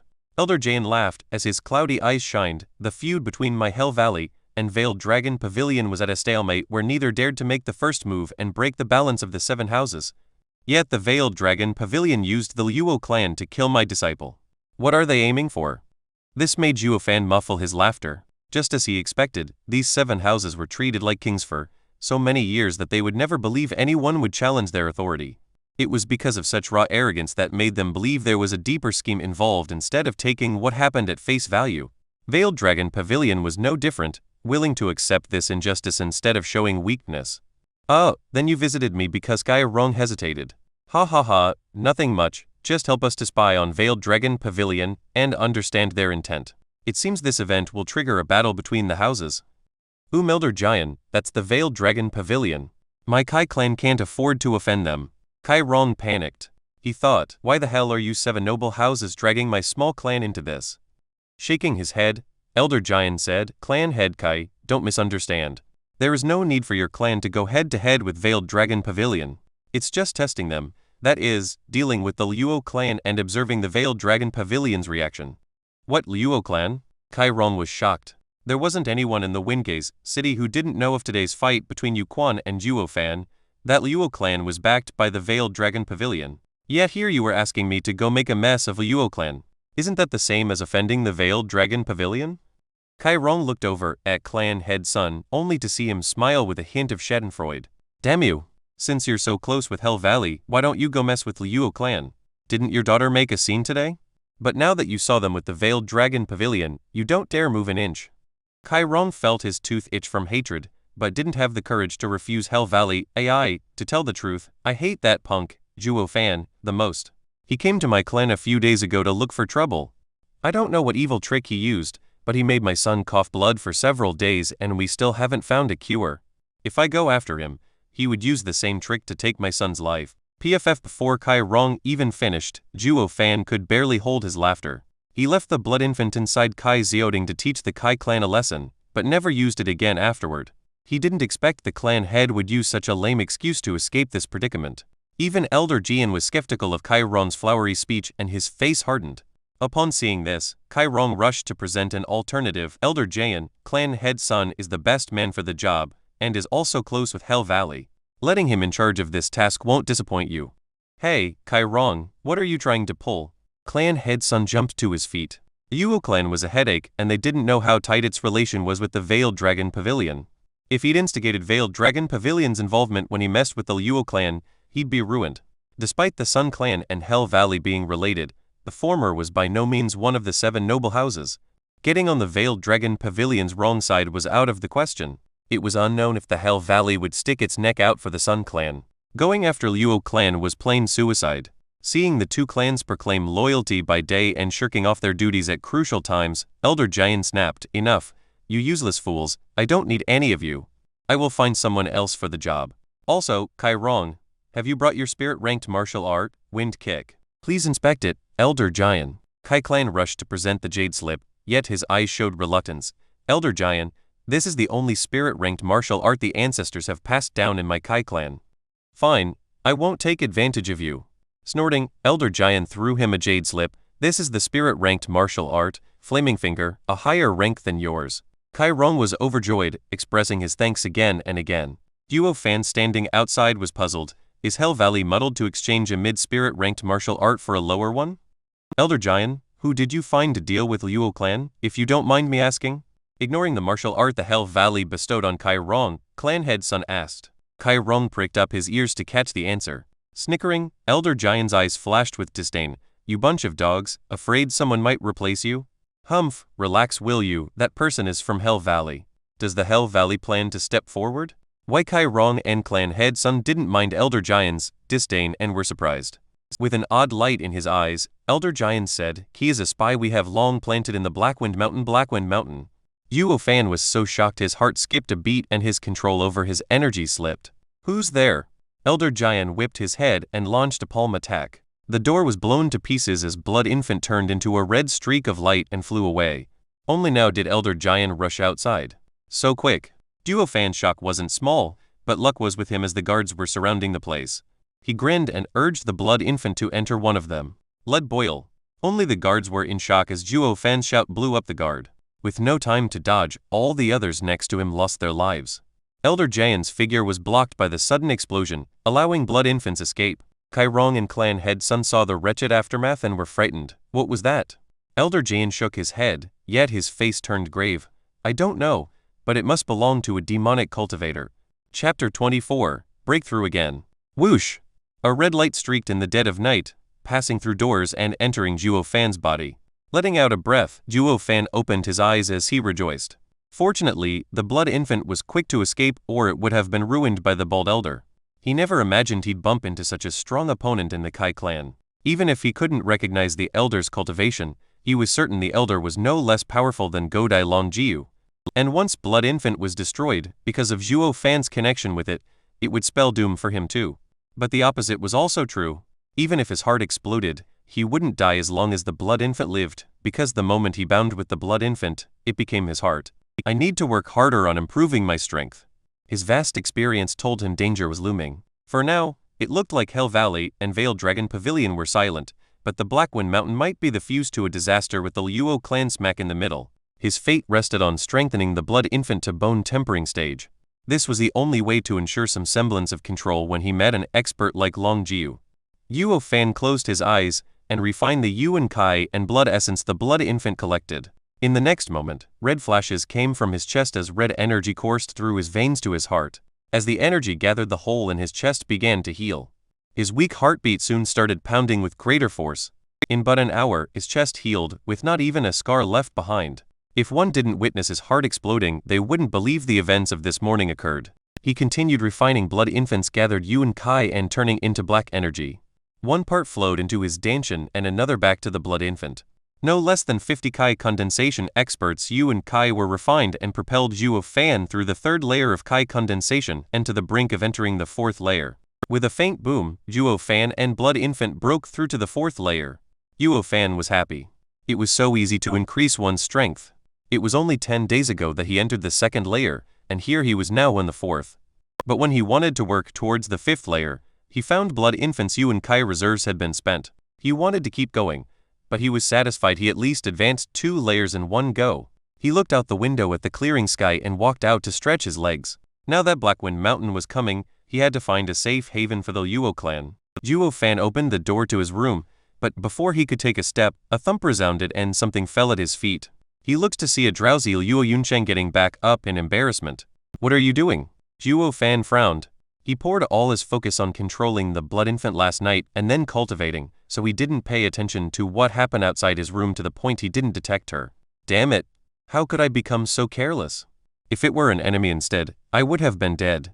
Seeing his angry look, Luo Yuncheng was apologetic as she mumbled, I was worried about your wounds worsening and waited outside. Now that you're alright, I'll be going. Wait, you stood guard all night? Zhuo Fan was shocked. Luo Yuncheng blushed and turned to leave with a hurried pace than before. Captain Peng took this moment to appear and saw Zhuo safe and sound and shouted in joy, Brother Zhuo, you've recovered. That wound of yours scared all of us to death. Young Miss always stayed at your door, worried for your life. Where is she? She left. Zhuo Fan rubbed his nose and said calmly, yet warmth grew in his heart. Damn this heart demon. Zhuo Fan cursed. How could the glorious demonic emperor feel anything for a mere woman? This must be the work of the kid's heart demon. Right, old Pang, you came right on time. Come with me to the Veiled Dragon Pavilion. But what about young Miss and relax? After yesterday's event, no one would dare touch them, if not for fear of offending Veiled Dragon Pavilion. Zhuo Fan snickered. Captain Pang had to take a moment to recover and reacted by giving thumbs up as his eyes glittered with worship. He didn't get Zhuo Fan's plan, but he was clear Zhuo Fan made others misunderstand Veiled Dragon Pavilion was backing the Yuo clan. Steward Zhuo, I am now thoroughly convinced. If the Yuo clan doesn't have you as a steward, we would have been doomed. It was a waste of your talents to have left you sweeping the courtyard back in the day. Laughing, Zhuo Fan patted Captain Pang's shoulder and shook his head. That person wasn't me. 15 minutes later found the two at the gates of Veiled Dragon Pavilion, before the same two guards. But this time they showed proper respect. Please enter, dear guests. What, you won't go and report first? Zhuo Fan mocked. After giving a silly laugh, a guard knew Zhuo Fan was still bothered by what happened before and apologized. It was us who were ignorant before and didn't recognize your greatness. You made a deal of 1,000,000 spirit stones. We do not have the right to block such an honorable guest. Humph, snobs. Zhuo Fan sneered, then took Captain Pang inside, leaving the guards still bent and flattering him. They were clearly miserable inside, but still plastered a fake smile on their faces. The two ran into Long Kui. This time, she lacked the respect she showed before and snorted in anger as she walked away. How did we offended her? Captain Pang was baffled. Zhuo Fan smiled. Young Miss Long Kui, is this how Veiled Dragon Pavilion treats its guests? Humph, how are you guests? Raising an eyebrow, she glared at him. You don't deserve to be guests when you used us. Rubbing his chin, Zhuo Fan smiled and muttered, still just a girl, and so naive. Zhuo Fan's voice was faint, but not enough to prevent the disdain in his voice from reaching Long Kui. She was treated as the jewel of the clan and never received such contempt, especially from people around her age. Zhuo Fan, who are you calling naive? You, of course. Zhuo Fan smiled. Be it business or the politics between the 7 houses, everything must be taken into consideration when looking to make a profit. Yet you were prone to anger just from being used in someone else's plan. Just how did you survive this long? Compared to you, Long Jai is much more mature. He realized I used him and just walked away instead. The way I see it, admitting a loss is also a kind of power. At least the next time I plan on using him, it won't be as easy. This was the first time Long Kui heard such an argument and was stunned. She came from the clan's estate and was put in Long Jiu's care. The elders in the estate spoke highly of her talent, but not enough to entrust her with heavy responsibility. When she arrived here, Long Jiu spoke the same. Her talent wasn't any less than Long Jai, but Long Jiu didn't trust her in being responsible. She didn't understand, but now it seemed she was clear on something. Love, hate, closeness, and vengeance won't help you, only benefits. Zhuo Fan saw her bewildered eyes and chuckled. Let's set aside our personal grievances and talk about business. It is also where your talent lies. Long Kui thought for a bit and nodded, but just then a light cough came, along with an aged voice. Mr. Zhuo Fan, let's talk. The three of them looked to see Long Jiu accompanied by Long Jai walking towards them. But Long Jai couldn't mask a glint of shock as he gazed upon Zhuo Fan. Yesterday, he saw Zhuo Fan's heart exploding, but now, he was walking like it never happened. His breath was even and spoke calmly. Did he recover in one night? How? Grandpa Jiu, won't you give this young one a chance? Not paying any heed to Long Jai's shock, Zhuo Fan spoke. Shaking his head, Long Jiu laughed. Ha ha ha, just from talking with you, I ended up being used in the end. To think you still dared to come here. If I knew your true colors before, I would have taken you as a 1,000-year-old monster taking shelter in the Yuo clan. Damn, I almost got found out. Zhuo Fan forced a laugh as he dismissed him. You're too kind, Grandpa Jiu. How can I compare to you? Cut the crap. Long Jiu switched tones in an instant and said harshly, why are you here? I am looking for a safe house for the Yuo clan to live in. Does Grandpa Jiu know of a good place? Stroking his beard, Long Jiu replied, why should I help you? Simple, Veiled Dragon Pavilion owes us. Also Zhuo Fan laughed eerily, it will help you watch over us more easily. Long Jiu's eyes squinted as his heart trembled in shock. This punk can see through anyone. Ever since killing Yu Quan yesterday, Veiled Dragon Pavilion has been on the defensive. With how tense our relation with Hell Valley is now, a battle might break out at any time. Only an Luo clan was a variable because of their connection with Veiled Dragon Pavilion. No one dared to mess with it, but it also allowed the Luo clan to do whatever it wanted. One wrong move and it could trigger a war between the houses. This was why Long Jiu placed surveillance over the Zhuo clan. Yet, Zhuo Fan went and exposed it. This left Long Jiu feeling apprehensive. What is this punk scheming? He never imagined a veteran practitioner a century old would one day be toyed with by a punk. And he didn't understand the whole picture either, leaving him with an unpleasant feeling. Chapter 25, Array Grandmaster. Seeing the old man hesitating, Zhuo Fan smiled. Guess I'll have to suffer a loss and give you something. Humph, what could you possibly know that the Veiled Dragon Pavilion doesn't? Long Kui stuck her chin with disdain. Zhuo Fan smiled. I have heard of the Veiled Dragon Pavilion boundless strength, but the cat and mouse each have its own means. What I know doesn't mean you do as well. Long Kui grinned unconvinced. Long Jai also shook his head. But only Long Yu fixed his single eye on Zhuo Fan. Long Jiu wouldn't even care if it were anyone else. But it concerned Zhuo Fan, who gave them too many shocks these past days. He began to add a certain importance to the youth before him. Let's hear it. Snickering, Zhuo Fan said, Did you know Hell Valley's men are already here? What? Long Jiu shouted in shock. Since the founding of the empire, the 7 noble houses' domains had clear boundaries. Windgaze City was Veiled Dragon Pavilions and no other house was allowed to establish a branch here or it would be taken as provocation and war would break out. Of course, their disciples were the exception, as it could be seen from Veiled Dragon Pavilion ignoring Yu Quan's arrival. However, this didn't extend to elders or similar experts, they needed consent first. Zhuo Fan knew of this rule from Luo Yunqiang and was now probing. It went just as he thought. From their faces, they had no idea the bald old man was here. Impossible, we have scouts all over Windgaze City and no one can escape our notice. Long Jai shook his head with a grim look. Humph, don't listen to him. He just wants to scare us. Long Kui glared at Zhuo Fan. Only Long Jiu spoke in a grave tone. What proof do you have? Zhuo Fan smiled. None. So you're just running your mouth. Long Kui threw a despising glare his way. Zhuo Fan laughed, but his appearance was that of a bald old man, with Kai Rong and clan head son calling him Elder Giant. Condor Giant Fan? Long Jiu's only eye squinted as his power exploded. It was so strong none of the others around him could breathe, stepping back again and again. Only after a while did he calm down. Zhuo Fan gasped as his heart shivered. Long Jiu's power contained naked killing intent that shocked even him. Grandpa Jiu, you've met that old man? Zhuo Fan probed. Not only met him, that man ruined Uncle Jiu's Godai. Long Jai explained. Zhuo Fan was in joy. I was scared you had no grievances. Now that I know you're archenemies, it couldn't be better. Restrain your anger, Grandpa Jiu. Zhuo Fan switched to a fake compassionate tone. Waving, Long Jiu's eye glinted with coldness. All right, since you spoke of his appearance, I'll believe you. You can take the courtyard 100 yards from here. Thank you, Grandpa Jiu. Zhuo Fan clasped his hands and walked away with Captain Pang. But after a couple of steps Long Jiu spoke coldly. Kid, where's that geezer? Stopping, Zhuo Fan replied, Kai clan. But it's more likely he's in the Sun clan now. I see. Long Jiu nodded as the bones in his fists crackled. Once Zhuo Fan was out of sight, he spoke.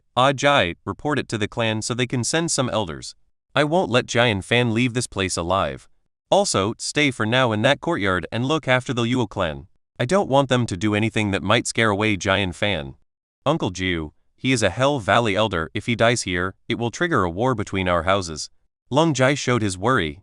Humph, it is he who doesn't follow the rules and sneaked my domain. If I let him live, I won't be able to live with the regret of him taking my eye. Seeing his advice falling on deaf ears, Long Jai sighed and left with Long Kui. Though they left, they could still hear Long Jiu's angry laughter. The next morning, Zhuo Fan took the siblings and Captain Pang to their new home. This was where the Veiled Dragon Pavilion received their honored guests. It was far larger than the reception house where they were welcomed before. It was the best place in town. In a short while, the Yuo clan was the talk of the town, of how they were under Veiled Dragon Pavilion's close care. Everyone knew the Veiled Dragon Pavilion supported them, or they wouldn't have placed them in one of their courtyards, protected day in day out. Kai clan and Sun clan rejoiced they didn't accept Elder Jin's task. Just from today's circumstances, it was clear that any who dared to harm the Luo clan would face the wrath of Veiled Dragon Pavilion. Just like that, the moment the Luo clan stepped foot in their new home, it was publicly declared as the #1 clan in the Windgaze City. They were held above even the Kai clan and Sun clan, despite being a small clan of 4. Are we going to live here from now on? Being the first to enter, Luo Yunqiang was shocked by the imposing atmosphere of the place, including the sheer number of guards around them, all Kai condensation experts. Adding to them were 24 more golden armored guards staying vigilant. They were clearly bone tempering experts. Such guards could only be seen in the 7 noble houses. Luo Yunhai and Captain Pang were struck dumb. The latter was even in awe at a number of experts, while the former inquisitive.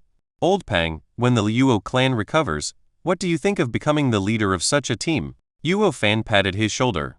Captain Pang shyly shook his head. Any guard here is stronger than me. It is great if I can be as strong as them, but I don't dare lead them.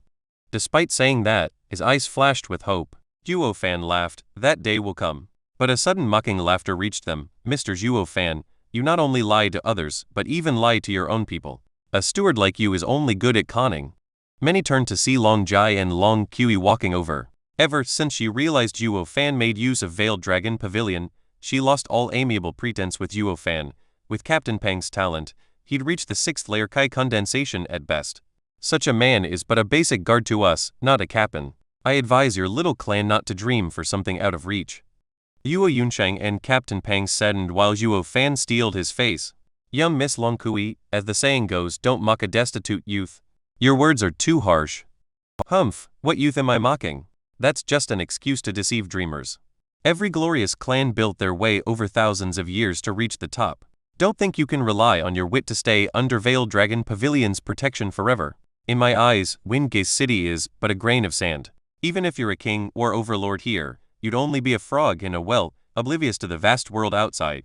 Hearing her incessant babbling, Zhuo Fan laughed. Oblivious to the vast world? A frog in a well? If anything worked as it should, the glorious demonic emperor wouldn't have fallen from sacred domain. In his eyes it was this Tanyu Empire who was the speck, to say nothing of the Veiled Dragon Pavilion. Zhuo Fan. Seeing him angry, Luo Yunsheng pulled his hand with a frown. They shouldn't offend their protector. Long Jai also felt Long Kui cross the line and shook his head after drawing her attention. But the lady only snorted. Young miss, lend me some spirit stones. Zhuo Fan said coldly. Luo Yunsheng was startled. She didn't know what he wanted to do, but she gave him a ring containing what he requested.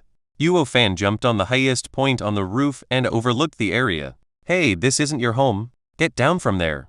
Long Kui barked. Ignoring her, Zhuo Fan spoke, 3rd grade, coiling dragon array. Long Kui and Long Jai were shocked. Zhuo Fan's words spoke of the array Long Ju set up in this place, yet this kid saw through it with one look. Yet before the shock lessened, Zhuo Fan jumped and spread spirit stones around him from the ring. In 15 minutes, close to 10,000 spirit stones were buried in the courtyard. When Zhuo Fan landed, Long Kui asked, "What are you trying to do?" Zhuo Fan began making hand signs. In an instant, the ground trembled and dragon roars resounded, followed by 9 golden dragons bursting out of the ground.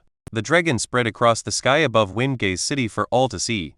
Elder Jian, who was in a hidden room in the Sun Clan. He opened his eyes and stared in shock. Who's setting up the array? Is it that geezer? No, he doesn't have the skill to set up one such as this. In Veiled Dragon Pavilion, Long Ju shot to his feet as he watched in astonishment. Is that my coiling dragon array? No, my array isn't as strong. On Blackwind Mountain, a sinister youth turned to Windgate City's direction with a frown. What's going on in the city? Was the plan pushed forward? But he soon shook his head. No, Elder Giant isn't impulsive. What could have happened? Everyone's eyes turned to this strange light. After 15 minutes, Zhuo Fan's hand signs changed and the 9 golden dragons returned to the earth of the courtyard. It was soon followed by a golden glow that spread all over it. What did you do? Long Kui stammered. Zhuo Fan ignored her again and showed deep respect as he presented the ring to Luo Yunsheng. Young miss, I noticed the 3rd grade coiling dragon array lacked in strength to safeguard young miss' safety. As such, I took it upon myself to upgrade it to the 5th grade 9 heavens coiling dragon array. I have wasted spirit stones, please punish me, young miss. What? Long Jai and Long Kui were gobsmacked. There were but a handful of people who could set a 5th grade array in the Tanyu Empire. Not even the 7 houses had such a talent. But this kid had just simply deployed one. Was he a 5th grade array master? Luo Yunsheng knew Zhuo did it on purpose to humiliate them, then deferred to her. This was also the first time she saw him so subdued. It was the perfect moment to install her rightful status as a young miss onto him. Luo Yunsheng smiled inside, yet her face was stone cold. Steward Zhuo, I should punish you for taking so many spirit stones without consent. But I won't blame you as you did it for our sake. Let's go. What? Punishment? Not even the 7 noble houses would dare rebuke such a lofty existence. Long Kui looked as if she had a fly stuck in her throat. Only soon, Zhuo Fan accompanied Luo Yunhei as they swaggered inside. to the endless shock of the others and the snickering of Captain Pang and Luo Yunhe. Only Long Jai and Long Kui stood there with their hearts in chaos. They never thought it possible for a scheming second-layer Kai condensation Zhuo Fan to also be a 5th-grade array master. How could an unknown clan have such a talent?